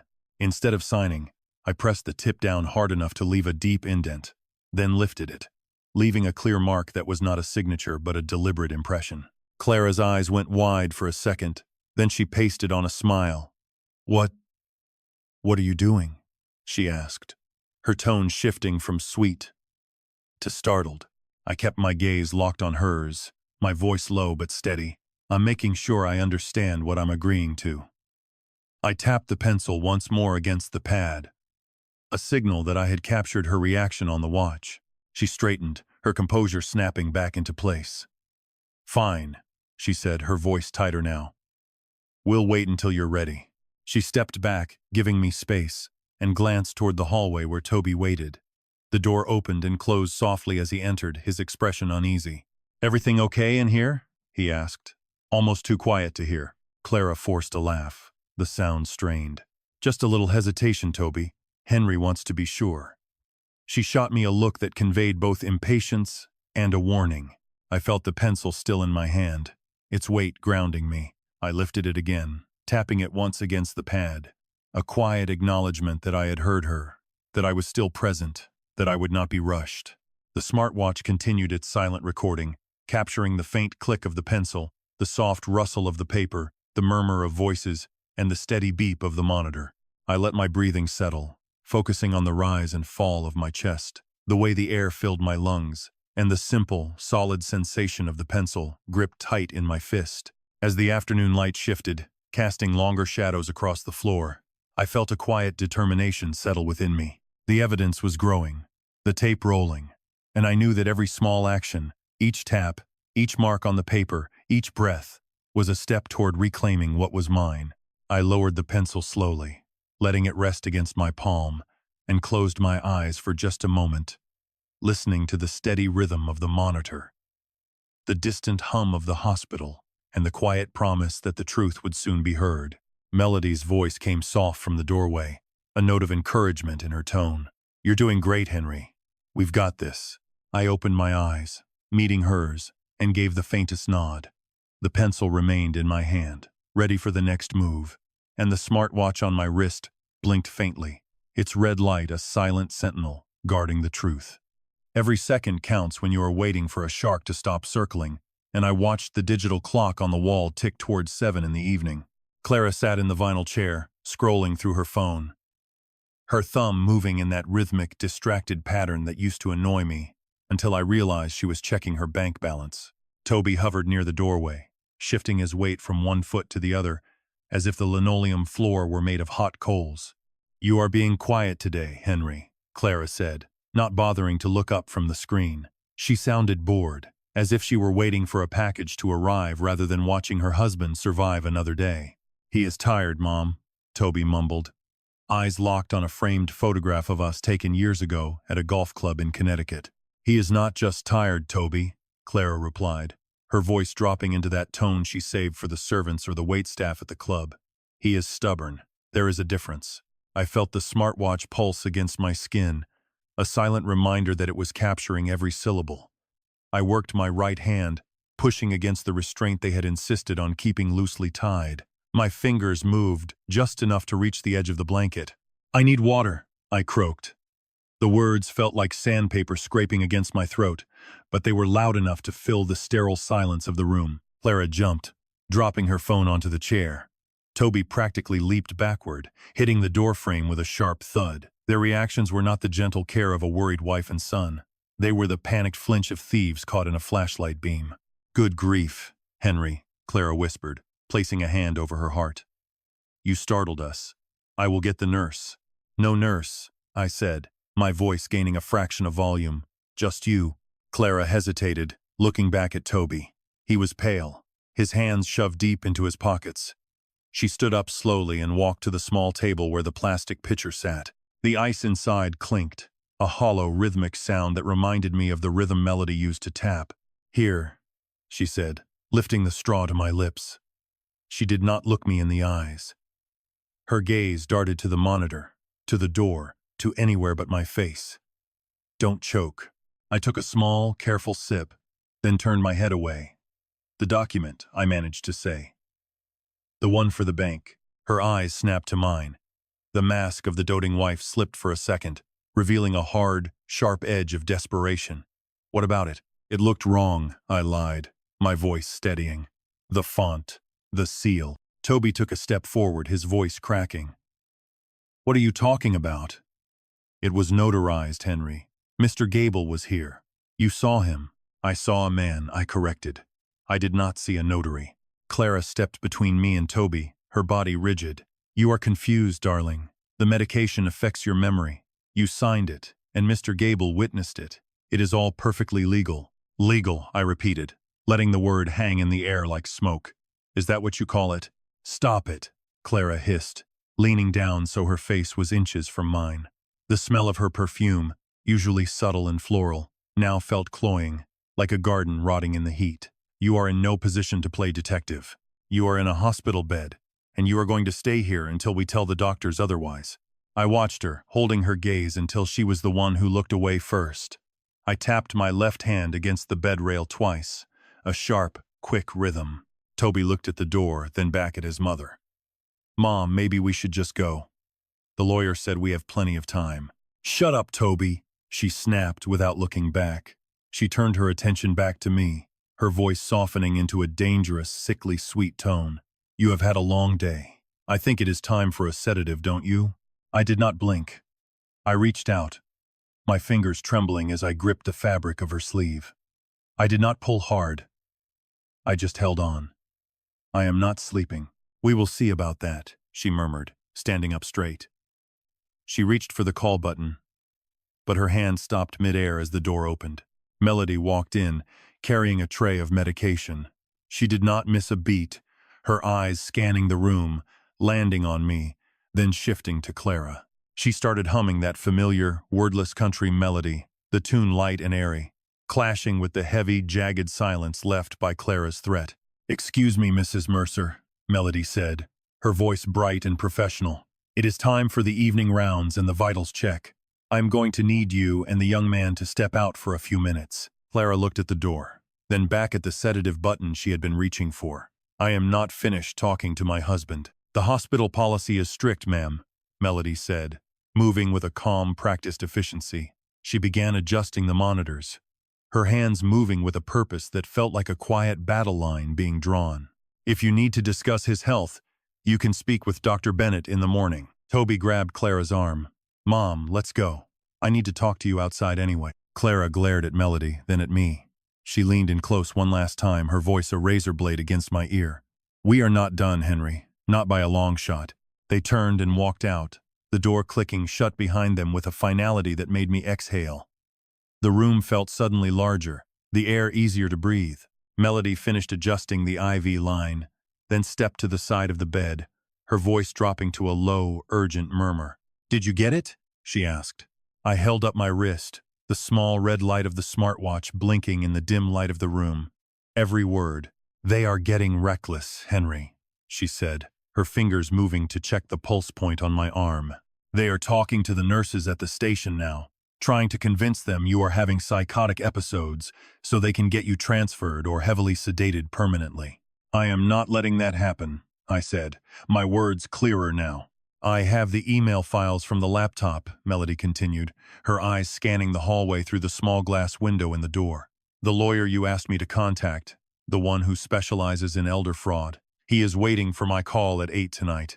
He says once he has the recordings and the fake POA, he can file an emergency injunction to halt the transfer." I felt a surge of strength, the kind that comes when you have finally fixed the sights on the target. "Tell him to file it as fast as he can." "He will," Melody said, a slight smile touching her lips as she resumed her humming. The tune was soft, but for the first time, it didn't sound like just a song.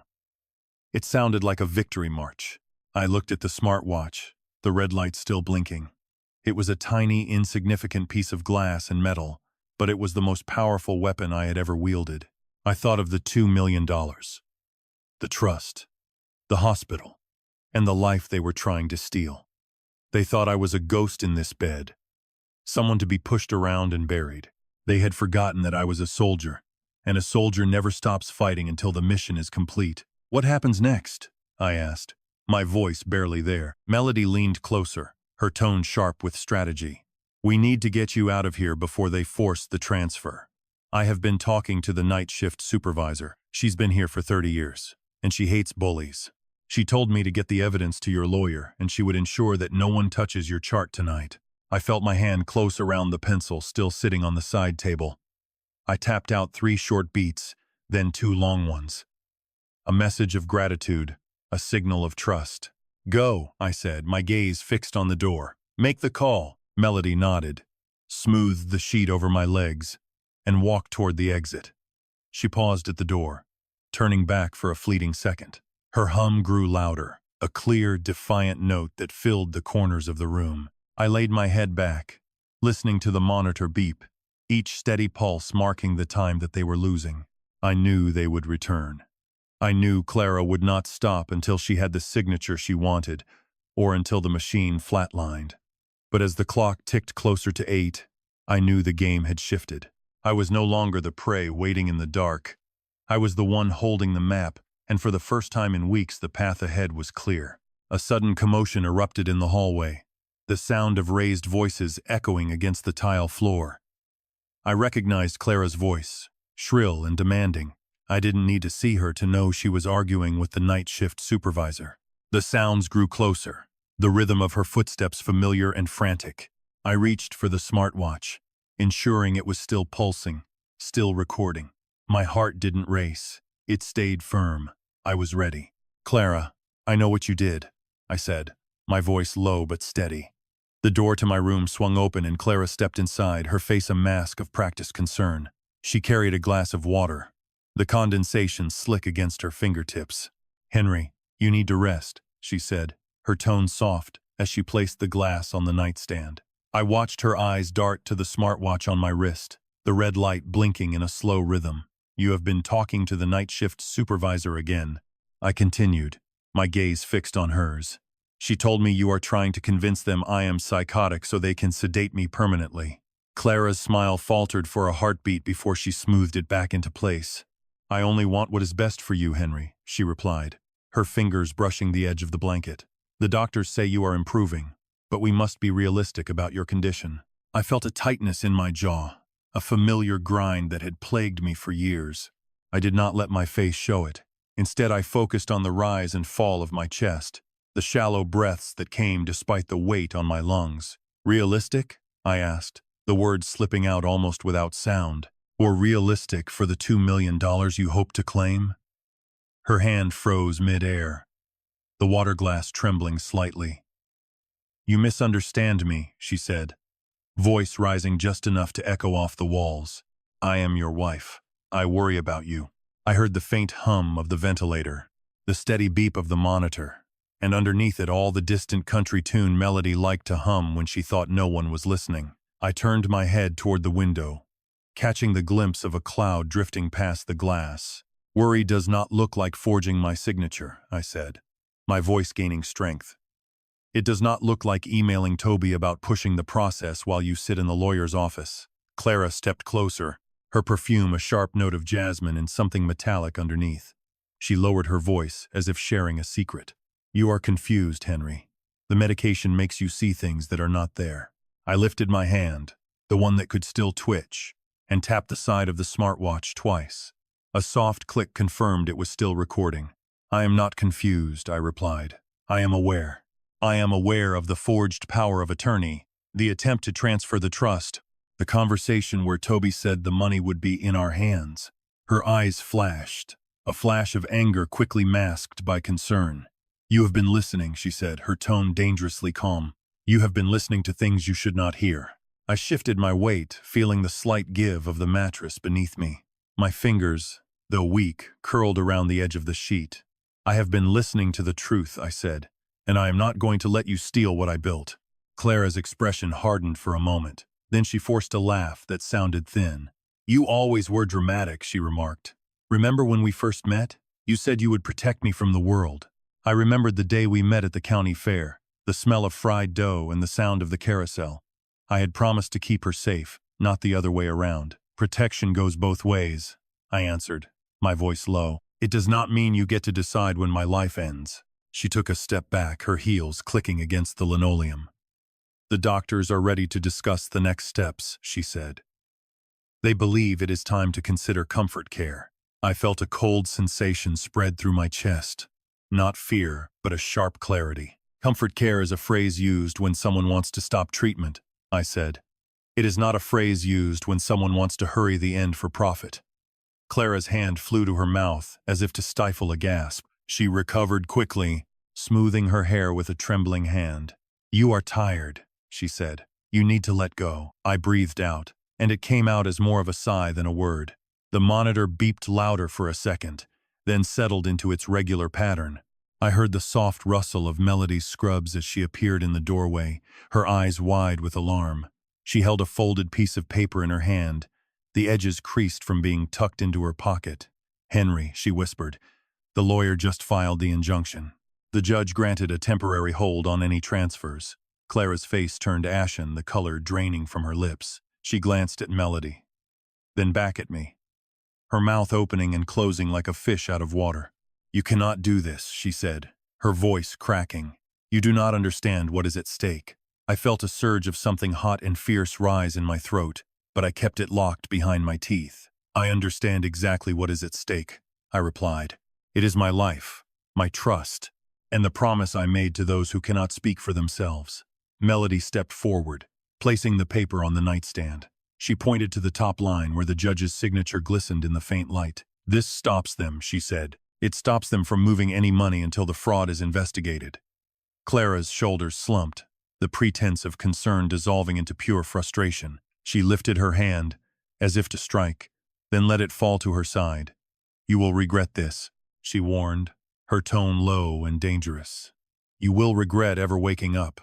I did not answer. Instead, I focused on the rhythm of my own breathing, the steady rise and fall that reminded me of marching boots on a dirt road. The country tune began again, softer this time, as Melody resumed her humming. The sound filled the room, a thin thread of normalcy amidst the chaos. I heard the distant echo of Clara's footsteps retreating down the hall, her anger fading into murmurs with Toby. I felt the smartwatch vibrate against my skin, a silent confirmation that it was still capturing every word. The red light pulsed, steady and unblinking. I knew the battle was not over, but for the first time since I woke in this bed, I held a piece of the map that could lead us out of the dark. I closed my eyes, letting the hum wash over me, and waited for the next move. The cold metal of the bedside rail pressed into my palm as I forced my fingers to curl around it, feeling the faint tremor of the monitor's pulse travel up my arm. Melody slipped into the room just as the hallway lights flickered, her scrubs rustling softly against the linoleum. She placed a small stack of paper and a blunt pencil on the nightstand, then leaned close enough that I could hear the faint hum of the country tune she always seemed to carry in her throat. Clara and Toby are on their way to the lawyer's office, she whispered, her voice low enough that only I could catch it over the steady beep of the machines. They think you're still under. I nodded once, the motion sending a dull ache through my shoulder, and tapped the rail 3 times, our signal for understood. Melody's eyes widened just a fraction before she settled into the chair beside the bed, her hands folded neatly in her lap. The door opened with a soft sigh, and Clara stepped in, her smile polished and bright as she adjusted the blanket over my legs. Henry, you're looking better today, she said, her tone smooth as silk. The doctors say we might start talking about discharge soon. I kept my gaze fixed on the ceiling, listening to the rhythm of her words, the way her heels clicked against the floor with each small step she took. Toby lingered in the doorway, his shoulders hunched, his eyes darting between his mother and the machines that monitored my breath. Did you bring the papers? Toby asked, so quiet he seemed afraid the walls might hear. Clara's smile tightened for a heartbeat before she smoothed it back into place. I have them right here, she replied, patting the leather satchel she carried. Everything is in order. Melody cleared her throat softly, the sound like a feather brushing a drum. If I may, she said, I notice the IV line looks a little kinked. Let me adjust it for you. She moved with practiced ease, her fingers deft as she resecured the tubing, her touch light enough that I barely felt it. As she worked, I let my mind drift to the smartwatch hidden beneath the thin gown, its face pressed against my skin, recording every syllable that escaped the lips of those who thought I could not hear. You've been so brave, Clara murmured, leaning in until her breath warmed my ear. Just think of the peace that awaits when the tubes come out. A flash of anger sparked behind my ribs, but I swallowed it down, letting the sensation settle like a stone in my gut. Instead, I focused on the weight of the pencil in my hand, the way the wood felt rough against my fingertips, the faint scent of antiseptic mingling with the lingering aroma of Melody's country hum. The door opened again, and a young intern peered in, clutching a chart. Vital signs are stable, he announced, his voice bright and rehearsed. We'll continue monitoring. Clara thanked him with a nod, then turned back to me, her eyes searching for any sign of weakness. I let my lips part just enough to shape a single word, my voice hoarse from disuse. Water. She poured a plastic cup with a steady hand, the liquid catching the weak light as it slipped past my lips. The coolness traveled down my throat, a small rebellion against the heaviness that threatened to pull me under. Melody slipped the pencil into my palm, her fingers brushing mine for a brief second. Write what you need to, she whispered, her breath warm against my ear. I'll keep watch. I pressed the tip to the paper, the graphite scratching softly as I began to trace the letters of a name, my own, over and over. Each stroke a reminder that I was still here, still capable of forming thoughts, still capable of fighting. Outside, the hallway lights dimmed for a moment, then brightened again as a cart rolled past, its wheels squeaking against the polished floor. Somewhere far down the wing, a child's laughter echoed, fleeting and bright, then faded into the steady hum of the ventilation system. I felt the familiar weight of the smartwatch against my wrist, its surface cool and unassuming.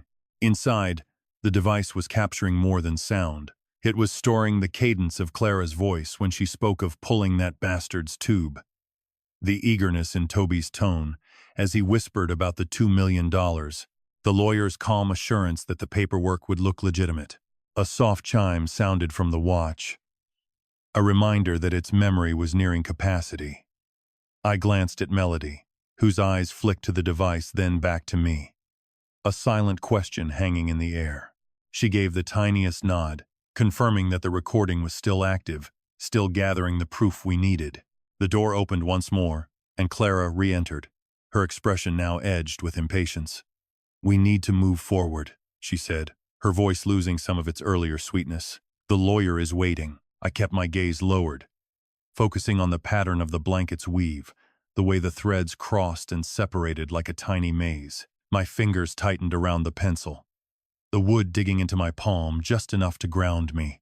Melody stood, her movements smooth and unhurried. "I'll check the hallway," she said, heading toward the door. "Let you two have a moment." As she slipped out, Clara leaned closer, her perfume, a blend of vanilla and something sharp, filling the space between us. "You know," she began, her tone conspiratorial, "if you just sign the papers now, everything will be easier. No more hospitals, no more machines. Just you and me. Finally free to enjoy what's ours." I felt a surge of heat rise in my chest, not from anger, but from the sharp clarity of understanding. I lifted my head just enough to meet her eyes, my voice low but steady. "I will not sign anything that gives you control over what is not yours." Her smile faltered for a heartbeat, then she forced a laugh that sounded thin. "You always were dramatic," she remarked. "Remember when we first met? You told me you'd keep me safe from everything out there." I remembered the day we met at the county fair, the smell of fried dough and the sound of the carousel. I had sworn to look after her, not the reverse. "Protection goes both ways," I answered, my voice low. "It does not mean you get to decide when my life ends." She took a step back, her heels clicking against the linoleum. "The doctors are ready to discuss the next steps," she said. "They believe it is time to consider comfort care." I felt a cold sensation spread through my chest, not fear but a sharp clarity. "Comfort care is a phrase used when someone wants to stop treatment," I said. "It is not a phrase used when someone wants to hurry the end for profit." Clara's hand flew to her mouth, as if to stifle a gasp. She pulled herself together fast, brushing back her hair with a hand that would not stop shaking. "You are tired," she said. "You need to let go." I let my breath out, and it came out as more of a sigh than a word. The machine piped up sharply for an instant, then went back to its usual steady beat. A soft swish of Melody's scrubs reached my ears as she stepped into the doorway, eyes stretched wide with fear. A folded sheet of paper sat in her palm, its edges wrinkled and soft from time spent folded in her pocket. "Henry," she whispered, "the lawyer just filed the injunction. The judge placed a temporary freeze on all transfers." Clara's face turned ashen, the color draining from her lips. She flicked her gaze to Melody for a heartbeat, then back to me, her lips flapping open and shut with nothing coming out. "You cannot do this," she said, her voice cracking. "You do not understand what is at stake." I felt a surge of something hot and fierce rise in my throat, but I kept it locked behind my teeth. "I understand exactly what is at stake," I replied. "It is my life, my trust, and the promise I made to those who cannot speak for themselves." Melody stepped forward, placing the paper on the nightstand. She indicated the opening line of the page where the judge's signature gleamed softly in the low light. "This stops them," she said. "It stops them from moving any money until the fraud is investigated." Clara's shoulders slumped, the pretense of concern dissolving into pure frustration. She raised her arm briefly like she meant to hit something, then let it drop back to her side. "You will regret this," she warned, her tone low and dangerous. "You will regret ever waking up." I did not answer, so I turned my attention to the ebb and flow of my own breath. That constant rising and falling that carried me back to the memory of soldiers marching along a dusty path. The country melody came back to life, more gently this time, as Melody took up her humming once again. The noise spread across the room like a single thin thread of something ordinary woven through the madness around us. I heard Clara's footsteps echoing faintly as she walked away down the corridor, her rage dissolving into low murmurs shared with Toby. The watch on my wrist buzzed quietly against my arm, a mute signal that it kept running and capturing every syllable spoken. The red indicator blinked on, a slow and unblinking pulse. I understood the struggle still lay ahead, yet for the very first time since I opened my eyes in this bed, I held a scrap of the map that might guide us clear of the darkness. I shut my eyes and let that steady drone flow over me, then simply held still and waited to see what came next. The scent of antiseptic and stale coffee stung my nostrils, sharper than any needle. My chest rose and fell, tethered to the rhythmic wheeze of the machine. I focused on the mechanical inhale, a steady mechanical pulse that served as the metronome of my captivity. My fingers, now capable of twitching under the thin hospital sheet, felt the rough fabric of the bedding. Outside the room, the world existed in whispers. Inside, the battle lines were drawn. Toby stepped into the room, his footsteps heavy and uneven. He avoided looking at the monitors. He hovered near the closet, his hands shoved deep into his pockets. "She is coming back in 5 minutes," he muttered to the wall. He did not look at me. He did not want to see if I was listening. I kept my eyes fixed on the ceiling, simulating the vacant stare of a man lost in a void. Every nerve ending felt primed, an echo of the focus I once held when tracking targets in the field. I had to remain a statue. I had to remain a memory until the trap snapped shut. "Did you take care of the documents?" Clara's voice cut through the air, entering the room with the force of a command. She did not bother to greet her son. She walked straight to the vanity, her reflection in the mirror sharp and predatory. Toby flinched, his shoulders pulling toward his ears. "I did what you asked, Mom. The lawyer has the final draft. He said the court will process it by morning." "Good," she said, pulling a compact from her purse and checking her lipstick. Her reflection did not show a grieving wife. It showed a businesswoman closing a deal. "Once the court stamps those papers, we have total control over the accounts. We can bypass the hold." I felt my heart hammer against my ribs, a trapped bird wanting to fly. The injunction Melody had secured was supposed to be a wall. They were trying to tunnel underneath it. "And the hospital?" Toby whispered, his voice rising in panic. "They are suspicious. I saw the nurse, the one who sings those songs. She was watching me by the nurse's station. She looked like she knew something." Clara slammed the compact shut. The sound was like a gunshot in the sterile silence of the ward. "Stop acting like a coward, Toby. She is just a nurse. She has no authority, no reach, and no proof. She is a low-level worker. We are the beneficiaries." "But the recording," Toby's voice broke. "What if he really is recording us? What if he knows?" Clara crossed the room in 2 strides, grabbing Toby by the chin. She forced him to look at her. Her fingers pressed into his skin, white-knuckled and firm. "He is a vegetable, Toby. He hears nothing, feels nothing, and sees nothing. He is a shell. Even if that watch has a microphone, do you think a judge will admit that into evidence? It is a toy. It is junk." I lay perfectly still. My skin burned under her gaze. I wanted to reach out, to grab her hand, and squeeze, until she felt the truth of my presence. But I restrained myself. The smartwatch tucked under the edge of my pillow glowed with a faint, steady red light. "We have to be sure," Toby said, shaking her off. "I cannot go to prison for this. I have a life." "You have a life because I bought it for you," Clara snapped. She turned toward the bed, her eyes sweeping over me. She reached out and adjusted the monitor leads, her fingers lingering on the wire that fed the oxygen to my lungs. She smiled, a cold, thin line that never reached her eyes. "My dear Henry, you always wanted to be a hero. You spent your whole life protecting things that did not matter. Now, you are going to protect our future." She leaned in, her perfume, a mix of roses and something metallic, filling my space.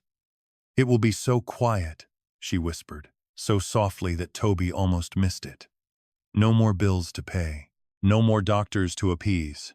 Just the peace of silence. She stood up and smoothed her skirt. Toby, go to the car. Wait for me. I need to make one more request to the administration regarding his status. When I return, I want the room cleared of all these useless trinkets. Toby scrambled toward the door, his breath coming in ragged gasps. He did not look back. He ran as if the building were collapsing. Clara turned back to me. She adjusted my pillow, her touch lingering on my neck for a second longer than necessary. I hope you can hear me, Henry. I hope you know that I am the one who makes the choices now. You were always too soft. That was your flaw. She walked to the door, stopping to inspect her fingernails.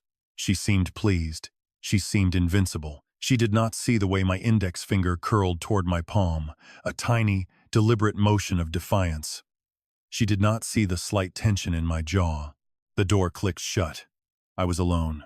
I waited 5 seconds, then 10. I needed to move. I needed to signal Melody.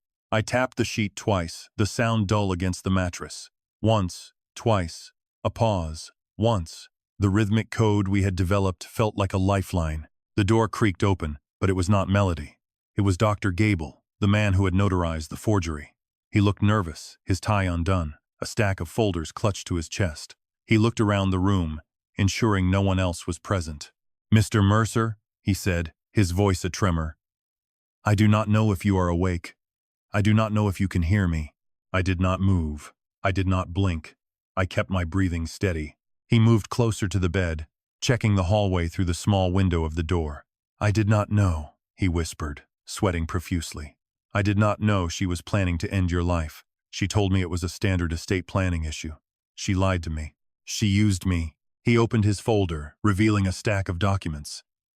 "I brought the originals, the ones she forced me to sign under duress. She threatened to release information about my own private accounts if I refused. I am so sorry. I am going to the authorities." He placed a thin, gold-plated pen on the table next to the bed. "This pen," he said, his voice thick with guilt, "has a built-in memory drive. It contains the raw files of the initial agreement before she altered them. Keep it safe." He backed away, his face etched with terror. "Please," he said, "do not let her know I was here. She will destroy me." He vanished before I could even try to blink. I was alone again, the gold pen sitting on the table like a beacon. The smartwatch vibrated twice. It was full. I felt a surge of strength, a sudden, sharp clarity that made the room seem to vibrate. I had the pen. I had the recording. I had the proof. A new figure appeared in the doorway, blocking the light from the hall. It was not Melody. It was a man I did not recognize, dressed in a black suit that looked expensive and out of place. He stared at me, his eyes cold and devoid of life. He did not say a word. He walked to the side of my bed and reached for the oxygen regulator. His hands were steady, surgical, and absolutely without mercy. Silence became a physical weight, pressing against my eardrums until the soft click of the oxygen regulator felt like a gunshot. The man in the black suit did not hesitate. His fingers closed around the tubing, his knuckles white, with a practiced, cold precision. He leaned over me, his face an impassive mask that belonged in a tomb, not a hospital room. He was not here to debate. He was here to finish a transaction. "Who sent you?" I rasped. My voice sounded like dry parchment tearing. The man froze. He had expected the body in the bed to be an empty vessel, not an interlocutor. He glanced down, his eyes narrowing into thin, jagged slits. He did not look for a pulse. He looked for a reason to stop, and finding none, he applied more pressure to the tube. "Clara does not appreciate loose ends," he whispered. His voice was smooth, polished, and terrifyingly hollow. "She pays for results, not conversations." I did not have the strength to fight him off with my limbs, but I had the weight of my own desperation. I kicked, a sharp, violent thrust that sent the tray table careening into his hip. The gold pen, the repository of every scrap of evidence I possessed, skittered across the floor, sliding under the heavy cabinet near the door. The man cursed, a sharp, ragged sound, and shifted his grip, his attention fractured by the sudden movement. "You have no idea what you are dealing with," I said. My gaze locked onto his. "The police have been notified. My lawyer is already in the building." The man scoffed, reaching for the oxygen line again. Lawyers cannot stop the inevitable, Mr. Mercer. You should have died in the field years ago.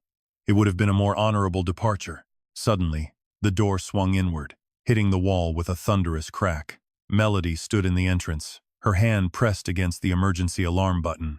The shrill, piercing wail of the code blue siren shattered the unnatural quiet of the room. She was not humming her country tune. She was shouting, her voice a sharp blade cutting through the sterile air. "Security! Room 412. We have an intruder." The man in the black suit abandoned his mission instantly. He scrambled toward the window, his movements frantic as the reality of the situation took hold. He did not look back at me. He did not look at the oxygen tube he had so nearly severed.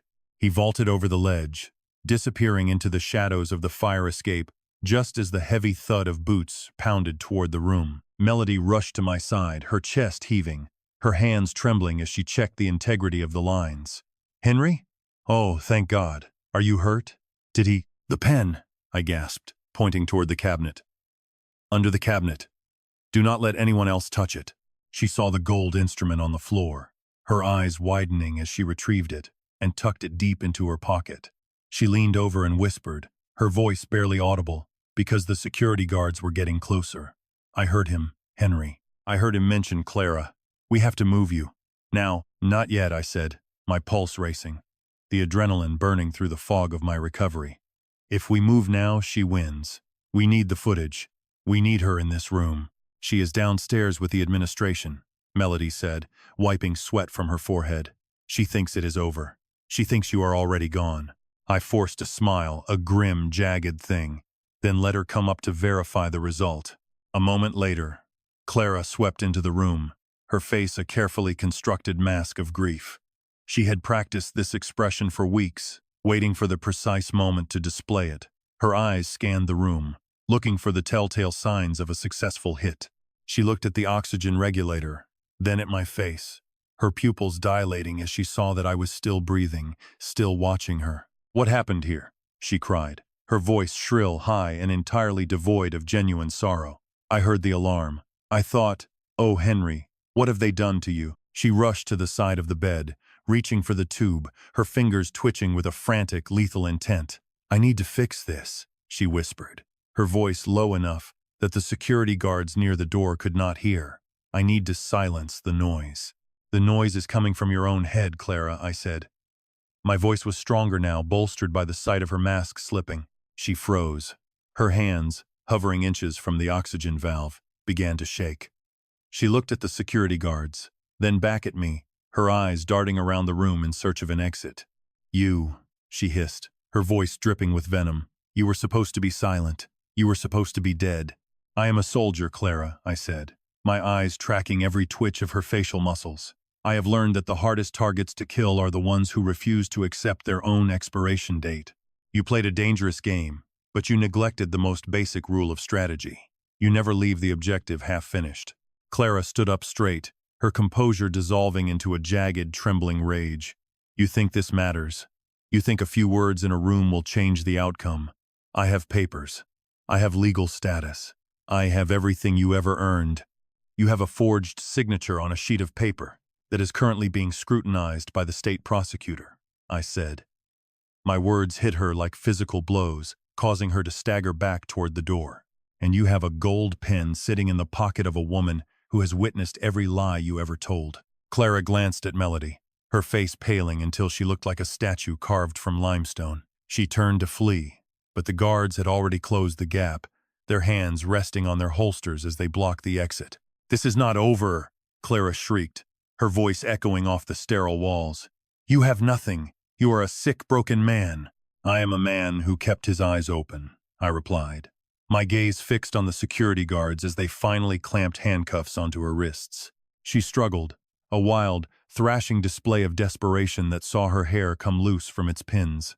She looked at me one last time, her expression shifting from hatred to a hollow, haunting realization. She knew. She saw the recording device, the lawyer standing in the hallway, and the sudden, sharp silence that followed her arrest. I watched them drag her out. I watched the door close for the final time. Then, I turned my head toward the window. watching the moonlight crawl across the floor. Your Honor, I need to repeat what I said before. Toby's voice cracked open like a fault line across the witness stand. He gripped the edge of the wooden box, his knuckles bleached white through skin that had gone ashen. Davis stood at the counsel table, his hand resting lightly on the gold pen evidence, watching. The judge leaned forward. Take your time, Mr. Nolan. Say it again for the record. Clara made a sharp, cutting sound from the defense table, half laugh, half snarl. Her lawyer clamped a hand on her forearm, but she yanked it free, her face tight with something between fury and a fear so raw it looked like rage. He is lying, she said, her voice projecting across the room without being asked. This whole proceeding is a vendetta against a helpless woman who tried to care for her incapacitated husband. One more outburst, Miss Mercer, the judge warned, and I will hold you in contempt. Your attorney should have explained that by now. I watched from the gallery section set aside for victims, my body still leaning hard against the wheelchair Davis had insisted I use for the proceedings. The gold pen sat heavy in my pocket, a small, solid thing that had traveled through darkness to get here. Melody sat beside me, her hand resting briefly on my arm before she had to take the stand. Her scrubs were fresh, her hair pulled back, and she carried herself like someone who had stopped being afraid and started being useful. The bailiff called the court back to order. Chen took the stand next, the forensic document examiner, wearing a gray suit and glasses on a thin chain. She held a leather folder and placed it carefully on the witness box ledge before raising her right hand for the oath. Margaret Chen, she said when Davis asked for identification. Forensic document examiner for the state. Certified for 23 years. Davis picked up the power of attorney document from the evidence cart. He held it by the edges, careful, the way you handle something that has burned people already. Can you tell the court what you found when you examined this document? Chen put on white cotton gloves and took the paper. She turned it slowly, angling it toward the courtroom window where daylight fell across the fibers. Yes. Her voice was measured, precise. The body text uses 2 different fonts. The font changes mid-paragraph, between the 4th and 5th lines of the 2nd page. That does not happen in a document typed on a single machine in a single session. She looked up, meeting Clara's eyes across the room. Clara stared back, her jaw set.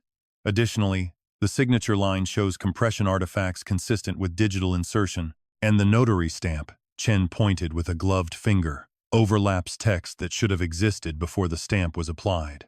In a properly executed document, the notary seal goes on last. Here it sits on top of paragraph 6. Clara's lawyer was on his feet immediately. Objection. The witness is venturing beyond document analysis into interpretation. Overruled. The judge's tone left no room for argument. She is qualified. She may explain her findings. Davis stepped closer. In your professional opinion, Dr. Chen, is this document authentic? Chen removed her gloves and set them folded on the ledge. No. This power of attorney was fabricated on a computer, printed, then passed off as an original. The signature appears to be a composite, possibly traced from a genuine document Henry Mercer previously signed, and then digitally recreated. The handwriting pressure is uniform throughout, which does not match a pen-on-paper signature. The gallery released a low, collective sound. The bailiff rapped his gavel. I felt Melody's presence beside me before I saw her stand up, and when she took the stand, her calm was something I could lean on. State your name, Davis said. Melody Carter, registered nurse, Ward 7, St. Mary's Hospital. I've been there for 4 years. Can you tell the court what you observed regarding the care and treatment of Henry Mercer during his hospitalization? Melody's voice stayed even, but her hands folded together in her lap with a steadiness that took effort. I observed Clara Mercer make repeated statements about expediting Henry's discharge from life support. On multiple occasions, in the presence of Toby Nolan and occasionally alone, she expressed that the financial burden of continuing treatment was wasteful and that a quicker resolution would be in everyone's best interest. Davis let that hang in the air for a moment. Can you give us a specific example? I was in the room on the night of April 19th changing his IV. Clara was seated by the window, speaking with Toby. She said, and I quote verbatim in my shift notes, "Pull that bastard's tube. The 2 million is sitting there waiting. We just need to make it happen before someone starts asking questions." A gasp moved through the gallery. Clara surged to her feet. That is a lie. That woman is lying. "Sit down, Miss Mercer." The judge's voice carried the weight of someone who had reached the end of patience. "Miss Carter, continue." Melody looked at Clara for exactly 1 second, then back at Davis. She said it clearly. There was no ambiguity. She was not asking a question. She was stating a plan. Clara's lawyer tried to pick apart Melody's testimony on cross-examination, suggesting she had misheard, that she held a grudge, that she had been coached. But Melody held steady under every thrust, her answers growing shorter and sharper as the attacks continued. "I was doing my job," she said, when the lawyer suggested she had fabricated the quote. "I wrote it down at the time, in my shift log, before I knew there would be a case, before I'd spoken to any lawyer. The words are exactly as I heard them." When Melody stepped down, Davis played the recording. The courtroom dimmed, the speaker system crackled, and then Clara's voice filled the room, smooth and warm and false. "We just want to make sure everything is arranged properly for Henry. He will be so grateful for our planning." The recording captured Toby's eager response, the lawyer's assurances, the quiet calculus of people who had already decided what my life was worth. The tape ran for 3 minutes. When it ended, the silence stretched so thin, it felt like someone might snap it by breathing too loud. Davis called one more witness. Mr. Park, my accountant of 12 years, walked to the stand with a leather briefcase and a face tight with controlled anger. He wore a gray suit and glasses and carried the weight of a man who had watched someone he trusted try to corrupt everything he'd helped build. "Do you recognize this document?" Davis asked, laying the offshore trust agreement on the stand. Park adjusted his glasses and leaned forward. "I drafted this. I filed it in the Cayman registry on Henry's behalf. I can identify it by the seal, by my own signature on the attestation page, and by the specific language Henry dictated to me during 3 separate meetings. And can you summarize the primary beneficiary clause for the court? If Henry Mercer dies without a legal heir, the entire corpus transfers to St. Jude Children's Hospital. No exceptions, no secondary beneficiaries. The language is designed specifically to prevent exactly the kind of diversion Clara Mercer and Toby Nolan attempted." Park turned to face the jury box. "Henry told me, at the time, that he wanted the money to go where it would do genuine good. He said he'd seen enough waste in his life to know what mattered." Davis stepped back. "Thank you, Mr. Park. No further questions." Clara's lawyer had nothing left. He did not cross-examine Park. He sat down, his shoulders slumped, and watched as the prosecution rested its case. The judge looked at the jury, then at Clara. She sat very straight, her face arranged into something that might have been defiance, but her eyes were moving too fast, calculating distances and exits that no longer existed. She looked at me then, across the room, and the look contained more than hatred. It contained a kind of hollow recognition. She saw the recording. She saw the witnesses. She saw the gold pen on Davis's table. She understood, in whatever language she spoke to herself, that the structure she had built was now dismantled around her. Every beam and bolt and piece of furniture exposed and catalogued. Her lawyer whispered something urgent. She did not answer. She kept looking at me, and the silence in the room held her voice completely until the judge cleared his throat and asked the jury to stand before sending them out to deliberate. The door closed behind them. I felt Melody's hand on my shoulder. Davis came over, briefcase in hand. Outside the courthouse, a crowd had gathered. Reporters holding microphones, people I did not know holding signs with my name. Through the tall windows, I could see the late afternoon sun striking the granite steps. A woman in a nurse's uniform stood at the edge of the crowd, holding a handwritten sign. Melody squeezed my arm once, quietly, and turned to look at the door through which the jury had disappeared. "We wait now," Davis said, settling into the chair beside my wheelchair. I nodded. The gold pen in my pocket pressed against my hip, a small hard fact in a room full of words. Somewhere down the hall I could hear the murmur of the crowd, and over it, rising clear and unmistakable, the opening bars of a country tune that had no business being in a courthouse but was somehow exactly right. Melody was humming. She didn't seem to notice. The door at the back of the courtroom opened, and a bailiff walked in carrying a single sheet of paper. And everything I had survived up to this moment condensed into the space between one heartbeat and the next, because the verdict was in that envelope, and whatever it said would determine whether the woman who had tried to end my life would walk free or answer for what she had done. The bailiff stepped forward, his boots clicking against the polished wood floor like a countdown clock as he handed the envelope to the judge. I squeezed the armrest of my wheelchair, my knuckles white, watching Clara. She was staring at the bailiff with such intensity that her eyes seemed to bulge. Beside her, her lawyer had folded his hands and was pressing them against his mouth.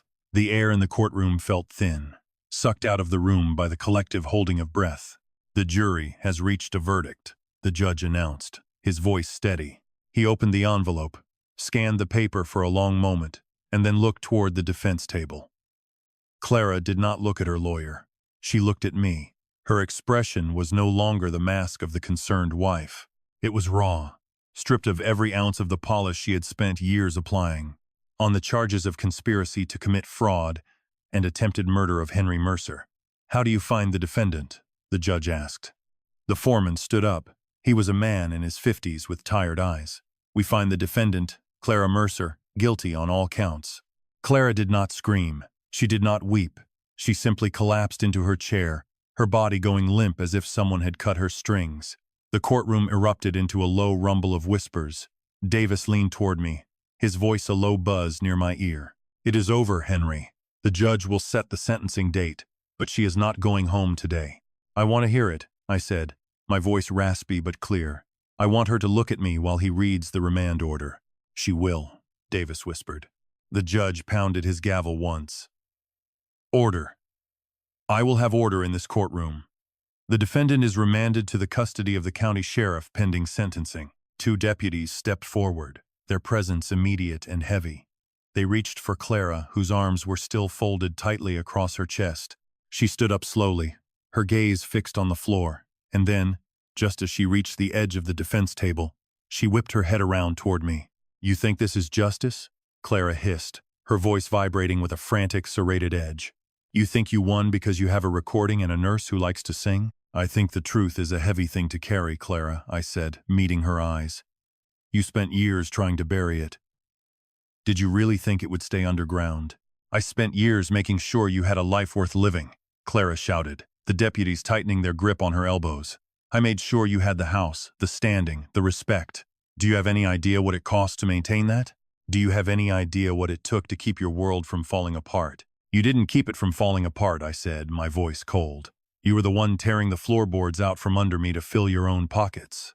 "I did what I had to do," she screamed, her face flushing a deep, mottled red. "Toby was a burden, and you were becoming a ghost, Henry. I was just clearing the way." Toby, sitting a few rows back, put his head in his hands. He did not look up. He had given his testimony. He had taken his hits, and now he was simply trying to become invisible. "You were clearing the way to a grave you dug yourself," I said. The bailiff moved to usher her toward the side door. "Move along, ma'am," he said firmly. Clara resisted, her heels digging into the carpet. She lunged toward the table, her eyes wild. "You are a small, pathetic man, Henry Mercer. You let a nurse play you like a fiddle. You think you are the hero of this story. You are just a broken machine that finally stopped ticking." "At least I am still ticking," I said, a faint, dry smile touching my lips. "And you, Clara, are out of time." The deputies pulled her back, and the heavy door swung open, revealing the cold, sterile hallway beyond. She was gone, her voice fading into the distance, still shouting accusations that now meant nothing to anyone. The courtroom began to empty. People pushed past one another, journalists rushing to get their cameras set up on the courthouse steps. Melody stayed by my side, her hand still resting on my shoulder. She was quiet now, no longer humming, her presence providing a steady anchor in the swirling chaos. Davis began packing his briefcase, his movements deliberate and calm. He looked at me, a flicker of something like pride in his eyes. "The prosecution did their job, Henry. The record is clean. The trust is protected. Your hospital donation will clear by tomorrow morning." "I want to see the confirmation," I said. "I want to see the look on the hospital board's face when the money hits their account." "It is handled," Davis said, snapping the locks of his case shut. "My firm will handle the final paperwork. You should go home. You should sleep for a week." "I am not going back to that house," I said. "Then go to a hotel or stay with friends," Davis replied. "Just get out of the city. The media will be camped on your lawn until the sentencing hearing." Melody leaned in. Henry, my shift ends in an hour. If you need a ride, or if you need someone to stay with you until you get settled, just ask. I am going to need help, Melody, I said, looking up at her. I am not back to myself yet. I know, she said, her voice gentle. We can take it one day at a time. My sister has a spare room in the suburbs. It is quiet. No solicitors, no reporters, no drama, just trees and a porch. I nodded. I would like that. Toby stood up from his seat, hesitating near the aisle. He looked older than his years, the bravado that Clara had fueled now completely extinguished. He approached the rail, his hands shoved deep into his pockets. He did not step into the aisle until I looked at him. I am sorry, Toby said, his voice barely audible over the remaining crowd. I know that doesn't fix anything. I know I'm the one who should have walked away a year ago. Why didn't you? I asked. I was not asking to be cruel. I was asking because I truly wanted to know why he had chosen the path of a thief over the path of a man. Because I thought she was invincible, Toby said, looking at the floor. I thought if I followed her, I would be invincible too. It sounds stupid now. It sounds like something a child would think. It was, I said. I'm going to serve my time, Toby said. I'm going to do the counseling. I don't expect you to forgive me, Henry. I don't even expect you to remember me. I will remember, I said. I remember everything. Toby nodded once, turned, and walked out of the courtroom alone. He did not wait for the reporters. He just walked into the hallway and disappeared into the shadows of the building. Davis clapped a hand on my shoulder. You held your own, Henry. Better than most men half your age. Now, let's get you out of here before the news crew starts knocking on the door. We pushed out into the lobby.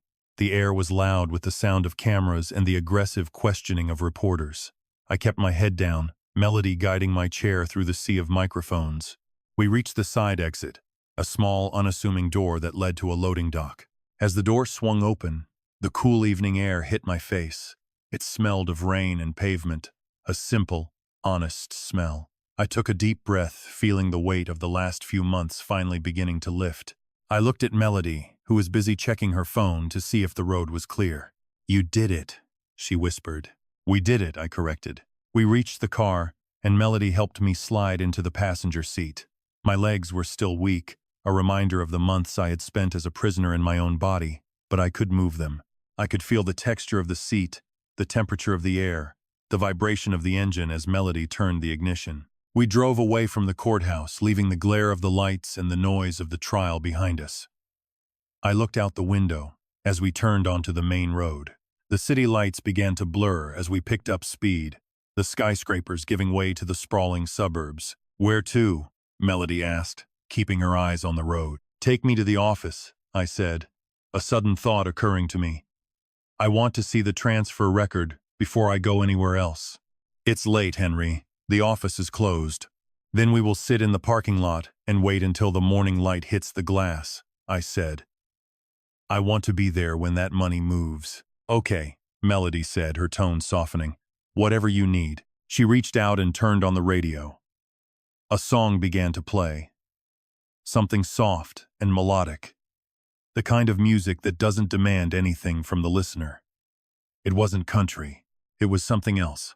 Something rhythmic and steady. A pulse to match the one I had fought so hard to reclaim. I looked at my hand, the one that had held the pen, the one that had fought for control. It was steady. I had lost a house, a wife, and a family, but I had regained my life. I looked back at the city, watching the lights flicker one by one, 1,000 different lives moving through the night. I was no longer the man in the bed, trapped by machines and lies. I was Henry Mercer, and I was finally, after all this time, moving in my own. I watched the road ahead, not looking back at the past, not worrying about the prison cell Clara was currently inhabiting. I was thinking only of the sunrise and the clear, quiet morning that was waiting for us on the other side of the night. The sharp, rhythmic tapping of rain against the office glass pulsed in my ears, mirroring the steady beat of the heart I had worked so hard to keep. We sat in the dark parking lot, the asphalt beneath our tires slick and reflecting the amber glow of the streetlights. Melody shifted in the driver's seat, her fingers drumming a light pattern against the leather. Are you sure you want to wait here all night, Henry? She asked. Her voice was barely more than a murmur in the quiet car. I am sure, I replied. I watched the silhouette of the building against the charcoal sky. The firm occupied the top 2 floors, and every window was blacked out, save for the emergency lights that flickered in the hallway. This is the final seal. I need to see the digital logs update before I can call it a day. Melody sighed, but it wasn't a sound of impatience. She leaned back, staring out at the rain. I still can't believe it's over. I mean, the court, the shouting, Toby's face when he saw you stand up. It feels like a year has passed in just a few hours. It has been a long road, I said. My gaze remained fixed on the glass office towers. Clara thought she could rewrite reality because she had the documents. She didn't realize that reality has a way of asserting itself when people look closely enough. She glanced over at me, her expression softening. You're a stubborn man, Henry.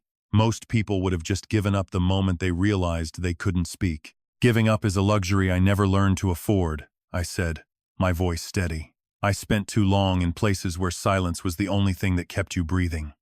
I learned to listen. I learned to wait.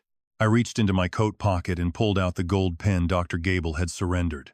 It felt heavy, a cold weight of proof that had been locked away in a drawer for years. Clara had pushed that man to the brink of ruin, and now he was finally free of her, just as I was. Do you think Toby will actually change? Melody asked, breaking the silence again. Remorse is a difficult thing to measure in the dark, I said. He knows what he lost. He knows what he did.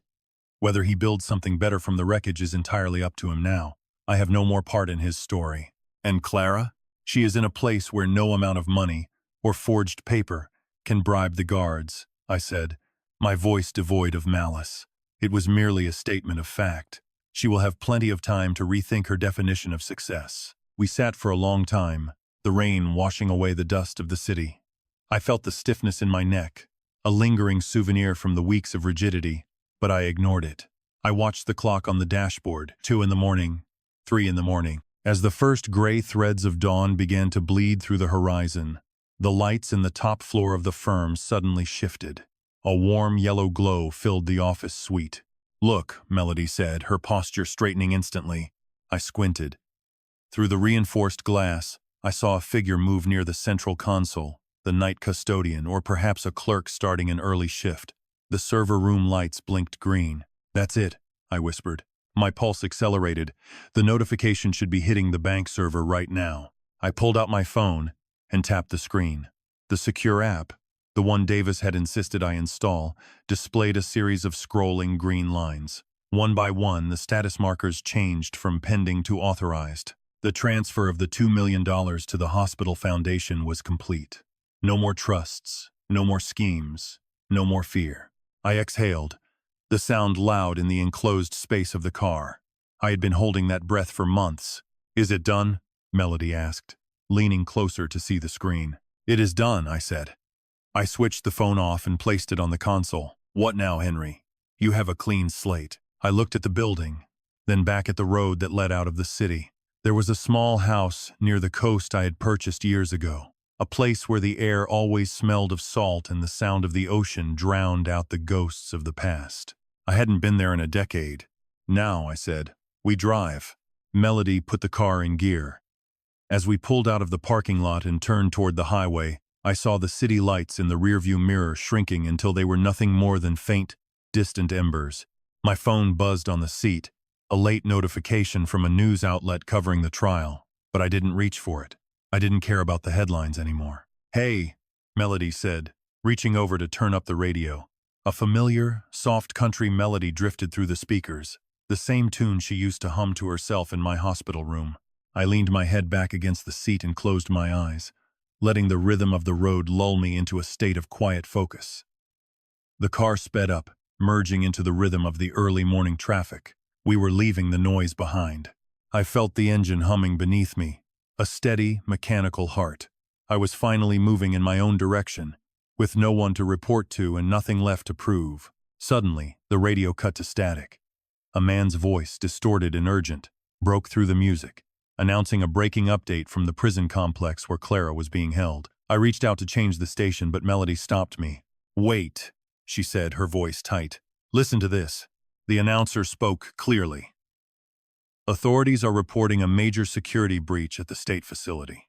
A vehicle matching the description of a transport van was seen exiting the perimeter just minutes ago, and officials are currently scrambling to confirm the identity of the passengers. Prison is a word that tastes like dry dust in my mouth, yet the static on the radio made it feel like a live wire. I stared at the dashboard, my hands, finally steady after months of being trapped in a rigid cage of muscle atrophy, gripped the steering wheel until my knuckles turned ivory.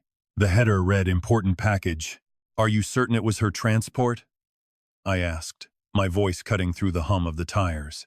Melody kept her eyes fixed on the highway ahead, her grip tight on the gear shifter. "That is what the dispatcher said, Henry. A transport van.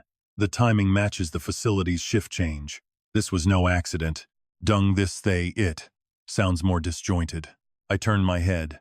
The dawn was losing its softness, turning into a hard, unforgiving blue. My phone's screen lit up, showing a flurry of missed alerts from the lawyer Davis. I swiped them away. Davis was a good man, but he lived in a world of filings and depositions. This was something else entirely. This was a ghost trying to claw its way back into a life she had already lost. "She does not have resources," I muttered. "She is broke. The trust is gone." Her lawyer bailed the moment the verdict was read. "Who is helping her?" Melody signaled to exit the highway, the turn indicator ticking like a slow, deliberate heartbeat. "Toby," she said, her voice almost gone. I shook my head.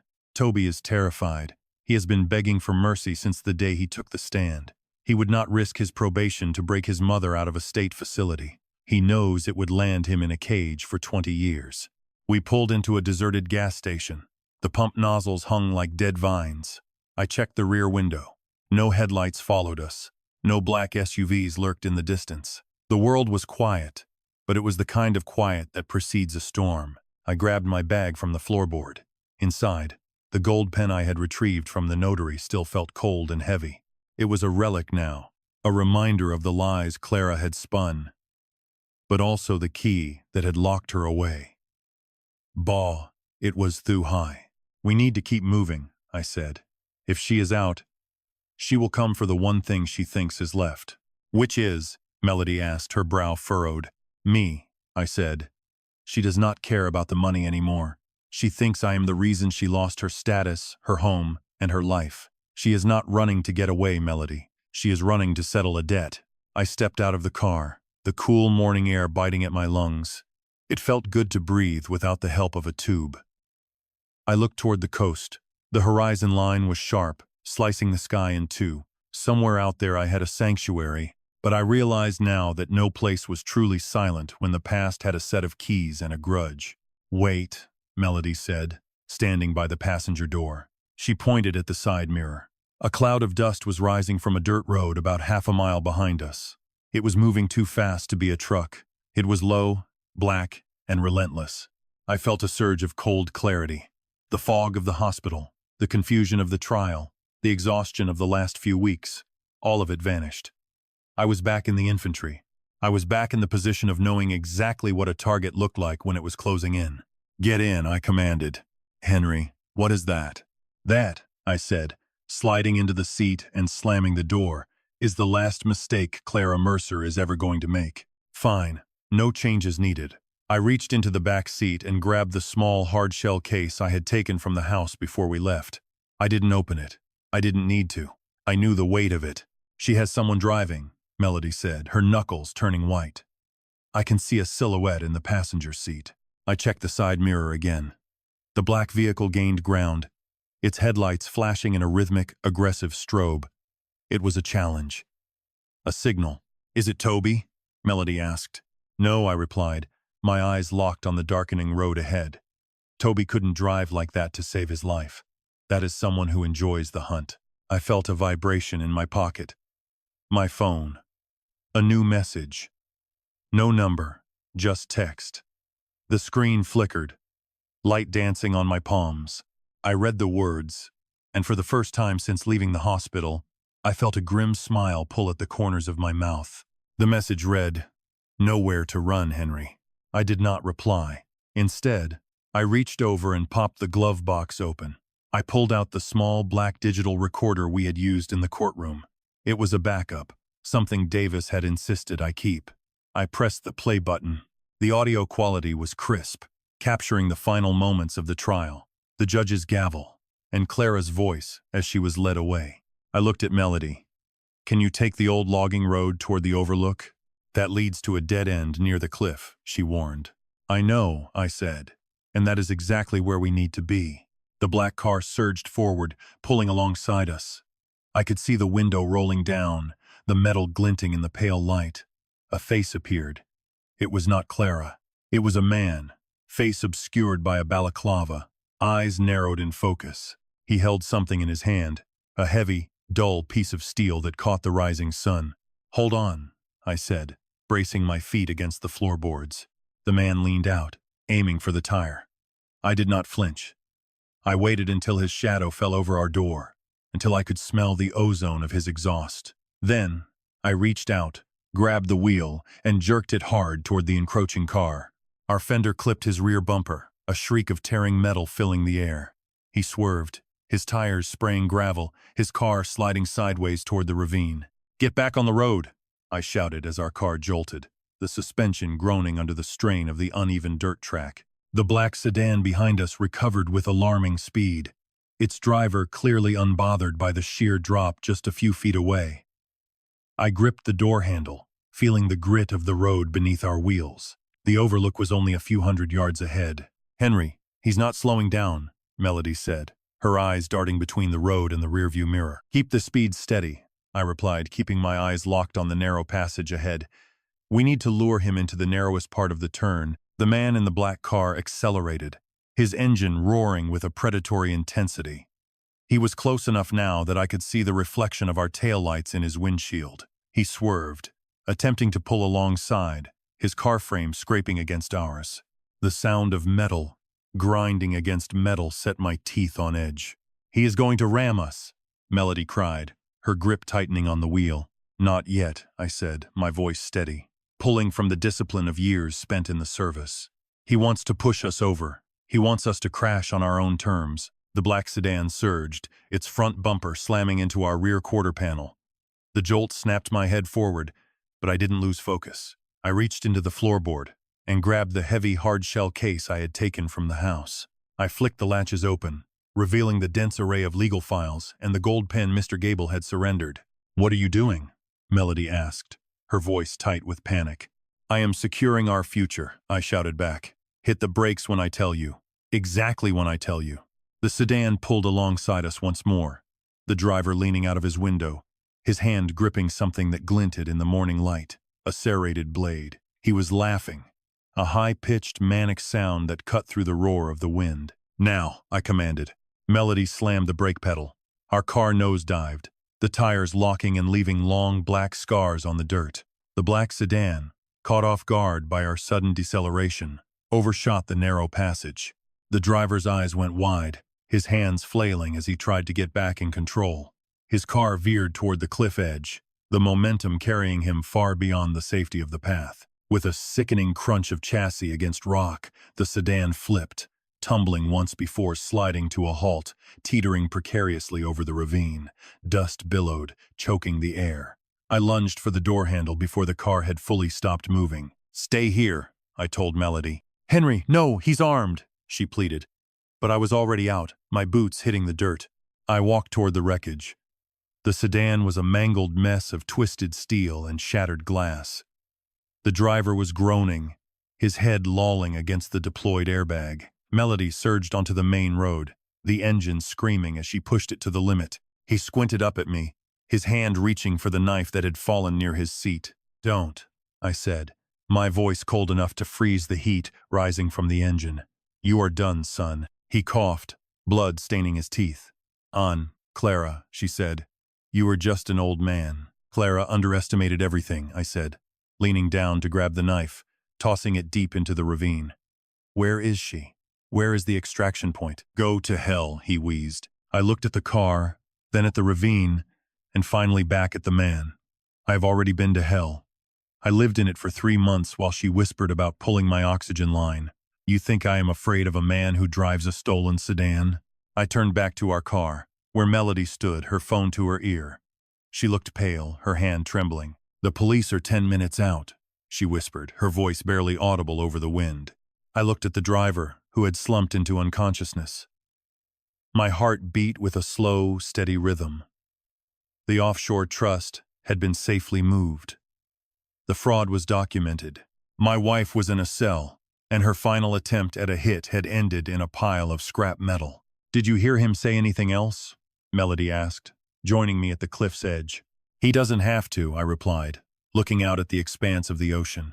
Clara is smart. She would have had a secondary plan. She likely assumed this car would kill us, and she would be halfway to the border by now. We can't go to the coast, Melody realized, her voice dropping. If she knows we're here, she'll know we went to the overlook. Exactly, I agreed, a grim sense of satisfaction settling in my chest. She will come here to verify the kill. That is the final piece of the puzzle. I walked back to our car and grabbed the legal case. The gold pen felt heavy in my hand, a silent witness to everything that had transpired. She is coming here, isn't she? Melody asked, stepping into the car. She will be here in less than 20 minutes, I said. And when she arrives, she will find out that the man she hired failed to finish the job. I checked my watch. The display was dark. The battery finally drained after weeks of service. I unbuckled it and let it fall into the dirt. It had served its purpose. I reached into the glove box and pulled out the spare key to the manor in the city. We are going back, I said. Back to the city? Melody stared at me in disbelief. Henry, that's where her lawyers are. That's where her contacts are. That is exactly why, I said. She thinks we are the prey, but she forgot one thing about infantry commanders. We never retreat. We just relocate to a more advantageous position. I looked at the sedan one last time. The driver was stirring, but he was pinned, his legs trapped under the dashboard. He was no longer a threat. I climbed into the passenger seat and gestured to Melody. Drive, I said. We have a date with a set of documents that Clara left in her home office, the ones she thought she burned. Stepping out of the sedan, I felt the heavy iron key press against my palm. Its jagged edges a familiar promise of reclaiming what was rightfully mine. The manor house stood silent beneath a bruised purple sky, the windows reflecting the dying light like rows of hollow, sightless eyes. Beside me, Melody hesitated, her fingers tracing the hem of her jacket, her breath coming in quick, shallow puffs. Henry, if she's already inside, we're walking into a trap, Melody whispered, her voice a sharp contrast to the distant rumble of thunder. I didn't answer immediately. I took a steady step toward the front entrance, my boots crunching over the gravel path that Clara had spent years manicuring into a display of false perfection. If she is inside, Melody, it means she is desperate enough to return to the scene of her crime. That is not a trap. That is a mistake. And if she's not alone? I paused, turning to face the nurse who had pulled me back from the edge of oblivion. Then we are not alone either. The police are monitoring the perimeter. We just need to get to the office before she does. We reached the heavy oak door. I slid the key into the lock, the mechanism groaning as it yielded to my command. The interior smelled of floor wax and stale lavender, a scent that had once felt like home but now felt like a mausoleum. I pushed the door open, the darkness of the hallway swallowing the dim light from the porch. Stay behind me, I said, my voice dropping to a low, measured tone. We moved through the foyer, the floorboards creaking under my weight like accusing fingers. I navigated toward the library, my mind mapping the route as if I were back in the field, plotting a tactical advance. We reached the heavy sliding doors of the office, and I could hear the faint, rhythmic sound of pages being frantically turned from within. I pushed the door open. Clara was there, hunched over the mahogany desk, her hair disheveled and her silk blouse torn at the shoulder. She was throwing stacks of paper onto the floor, her eyes wide with a frantic animal hunger. She froze when she saw us, the blood draining from her face until she looked like a wax figurine. You, she hissed, her fingers curling into claws against the desk surface. How are you here? The driver. He was supposed to. The driver is currently waiting for the paramedics to scrape him off a cliff, I said, stepping into the room. Melody remained in the doorway, her presence a steady, solid anchor. Clara let out a jagged, hysterical laugh. You think you've won, don't you? You think a few documents and a prison sentence change the fact that you're a broken, dying old man? I am standing here, Clara, I said, my voice rising just enough to fill the room. And you are standing in a room you no longer own. searching for a ghost of a paper trail that I already handed to the district attorney 3 days ago. She lunged toward a drawer, her hand darting for a concealed compartment, but I was faster. I crossed the distance in 2 strides, pinning her wrist to the wood. She struggled, her expensive jewelry scratching against the desk, her breath hot and smelling of desperation. "Let go of me," she shrieked, her mask of composure dissolving into a snarl. "I gave you everything. I took care of you when your heart was failing. I deserved that money."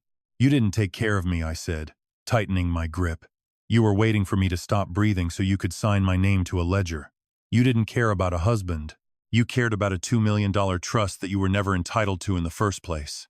Melody stepped forward, holding her phone up, the red recording light blinking in the gloom. "The police have been listening to every word, Clara. It's over." Clara stopped fighting. She slumped, her shoulders shaking with a mixture of rage and defeat. "The trust, the St. Jude Foundation, they don't know what it's like to starve, Henry. They don't know the fear of having nothing. And that is why you will never have anything," I replied, releasing her wrist. "You chose fear as your compass. I chose the truth. The truth is a far more reliable guide." She stared at the wall, her eyes glassy and unfocused. The silence that followed was absolute, heavy with the weight of her wasted choices. I turned my back on her, pulling a small, leather-bound book from the bottom shelf, the original ledger she had been so desperate to destroy. It contained the real signatures, the ones that didn't match the forgeries she had commissioned. "Melody, call them in," I said, as the sirens began to wail in the distance, growing louder with every passing heartbeat. I looked at the desk where my life had nearly been stolen. I didn't feel hatred anymore, just a profound, quiet clarity. I had survived the infantry, the paralysis, and the betrayal of the person I had once promised to love. As the red and blue lights began to dance across the library walls, I knew the battle was finally, truly, over. The sharp scent of wet earth and copper blood clung to the air as I stepped out of the study. The weight of the ledger tucked firmly under my arm. My pulse throbbed against the skin of my wrist, a steady, triumphant rhythm that matched the distant pulse of blue and red light reflecting off the library windows. Melody stayed close behind me, her eyes tracking the movement of the uniformed officers pouring through the front entrance of the manor. "Officer, the woman in the library," Melody said, her voice clear and devoid of the nervous tremor that had characterized her during the worst of the hospital days. "She is the one who forged the power of attorney. We have the confession recorded." I watched as 3 patrol officers moved toward the study, with their flashlights sweeping across the floor. Clara did not scream as they cuffed her. She only stared at me, her expression emptied of everything but a cold, hollow resentment. The handcuffs clicked shut, a sharp metallic sound that signaled the end of a long, brutal war. One of the officers approached me, his hand resting near his holster, as he assessed the scene. "Mr. Mercer, I am Sergeant Miller. We were contacted by your counsel regarding the forgery and the incident on the Cliff Road." "I am Henry Mercer," I said, my voice steady, feeling the strength returning to my lungs with every breath of clean, untainted air. "Everything you need is in this ledger and on that digital recorder. There is no question about her intent or her actions." "We will handle the rest from here, sir," the sergeant replied, gesturing for the other officers to lead Clara toward the waiting cruisers. She passed me in silence, her head held at a strange, rigid angle as if she were trying to pretend the world around her did not exist. I didn't look at her. I looked past her, toward the open doorway where the night air felt refreshingly cool against my face. Toby appeared on the perimeter of the lawn, his head bowed, flanked by a social worker. He looked up, his gaze meeting mine for a fleeting second before he looked back at the ground. He didn't speak. He didn't offer a defense. He simply walked toward the secondary vehicle, his shoulders slumped in defeat. I walked out to the driveway, the gravel crunching beneath my boots. Melody caught up to me, her hand brushing against my sleeve. "The St. Jude Foundation office confirmed receipt of the transfer documentation 15 minutes ago, Henry. It is done. The money is exactly where you wanted it to be." I looked up at the stars, feeling the immense, quiet relief of a man who had finally put down a burden he had been forced to carry for far too long. It was never about the money for them, Melody. It was about the power they thought they could strip from me. They failed to realize that power is not something you take from a man, it is something you build within yourself. "They are gone now," she said softly. "Yes," I replied, "and the house feels empty in a way that is actually quite peaceful." We stood there for a long time as the police cruisers pulled away one by one, their lights fading into the distance until the only thing remaining was the steady, comforting chirping of crickets in the darkness. My recovery would continue, the physical work of rebuilding what had been taken. But the ghost of the man who had laid paralyzed and helpless in that hospital bed was finally laid to rest. I opened the door of the sedan, the leather interior cool and inviting, and slid into the driver's seat. "Where to?" Melody asked, settling into the passenger side. "Away," I said, putting the car into gear. "Somewhere where the only hum I want to hear is the engine of a car moving toward a quiet morning." As we pulled down the long, winding driveway of the estate, I didn't glance back at the house that had witnessed my greatest trial. I kept my eyes on the road, watching the beam of the headlights cut through the darkness to illuminate the way ahead. The battle was over. The silence that followed was not the suffocating, forced silence of a hospital room, but the open, limitless silence of a future I had finally reclaimed. I accelerated, the engine humming a steady, rhythmic tune of progress. For the first time in nearly a year, I wasn't listening for whispers of betrayal or the sound of machines tracking my decline. I was listening to the sound of my own life, moving steadily forward, under my own direction.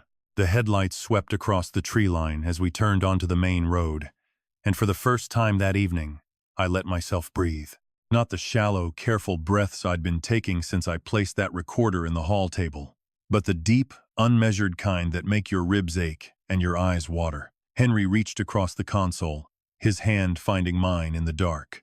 His palm was warm, calloused from the physical therapy he'd refused to skip, and when he gave my hand a single, steady squeeze, I knew he felt it too.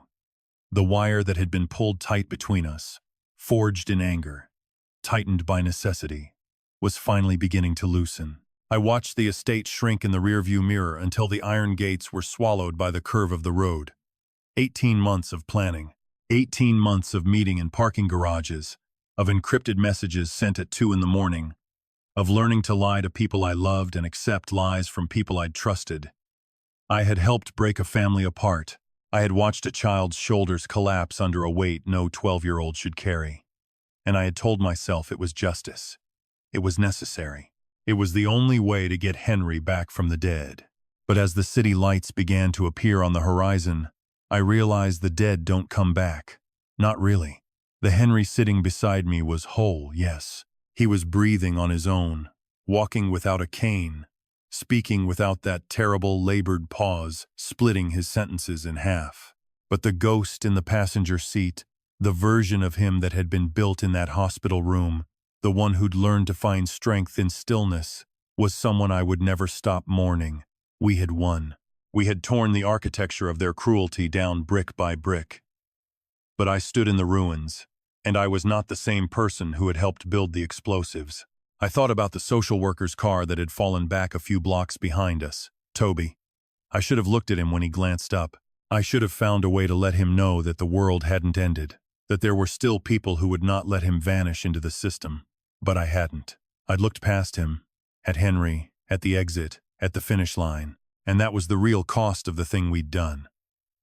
Not the legal consequences, not the shattered reputations, not the hollow victory of watching Clara led away in handcuffs. It was the moment you realize you've become so focused on destroying something that you've forgotten how to save anything. Henry pulled into the parking lot of a diner I'd never seen before, fluorescent lights buzzing in the pre-dawn gray. "Coffee?" he asked. "Coffee," I said. We sat in a booth with cracked vinyl seats and a sugar jar that had seen better decades. He ordered black. I ordered something with whipped cream and chocolate. The kind of breakfast I used to eat before this all started. Before calories and consequences and the long, slow calculus of revenge took over my decisions. When the mug landed in front of me, steam curling into my face, I picked up the spoon and just sat there, watching the chocolate melt into the foam. It was the first morning in 2 years where I didn't have a meeting to attend, a lie to tell, a weapon to position. "You're quiet," Henry said, thinking. About what comes next." He stirred his coffee, the spoon clicking against the ceramic. "I've been thinking about that too. The money's gone. The legal cases will take months. People will write articles. Some will call me a hero. Some will call me a monster. Most will forget us entirely. And what will you call yourself? He looked up, and his eyes, clear, steady, the blue I remembered from before the cliffs and the hospital beds and the silent, suffocating months, met mine. I'll call myself free. That's enough for today. It had to be enough. But as I stirred my own coffee, I knew it wasn't the end of the reckoning. There were phone calls to make, to schools, to lawyers, to people who could make sure Toby had a bed that night, and someone who would actually look at him when he spoke. There were therapy sessions I'd been avoiding, conversations about boundaries I'd crossed and the parts of myself I'd left in that parking garage 18 months ago. There was a life to rebuild, not just for Henry, but for me. The waitress refilled our mugs without being asked, and I watched Henry pay her with a $20 bill he pulled from his jacket. No ledger, no tracking, no one watching to make sure he spent it exactly right. When he handed her the cash, his hand didn't shake. When he said thank you, his voice didn't carry that faint, practiced politeness he'd adopted for Clara, the one that meant he was measuring every word for ammunition later. He was just a man in a diner, buying coffee at 5 in the morning, existing without apology. I wanted that. Not his version of it, because his war was over, his ghosts laid down. But my war, the internal one, the one where I'd had to become colder, sharper, someone who could lie to a social worker and sleep through the night, was still being fought. I needed to learn how to be soft again without being weak, how to be careful without being fearful, how to stand next to someone who was finally free without using his light to hide my own shadow. The sun came up while we sat there, turning the gray to gold, turning the parking lot asphalt to mirrors. Henry finished his coffee and stretched, his back cracking audibly in the quiet diner. I should call Dr. Evans, he said. Schedule that follow-up. The one where I tell him I stopped the medication he didn't think I could live without. Will you tell him about the ledge? Henry smiled, and it was the first real smile I'd seen since the hospital corridor, the one where the corners of his eyes crinkled and the scar on his jaw pulled sideways. I'll tell him I found something stronger. I picked up my spoon again and watched the chocolate swirl into the cream.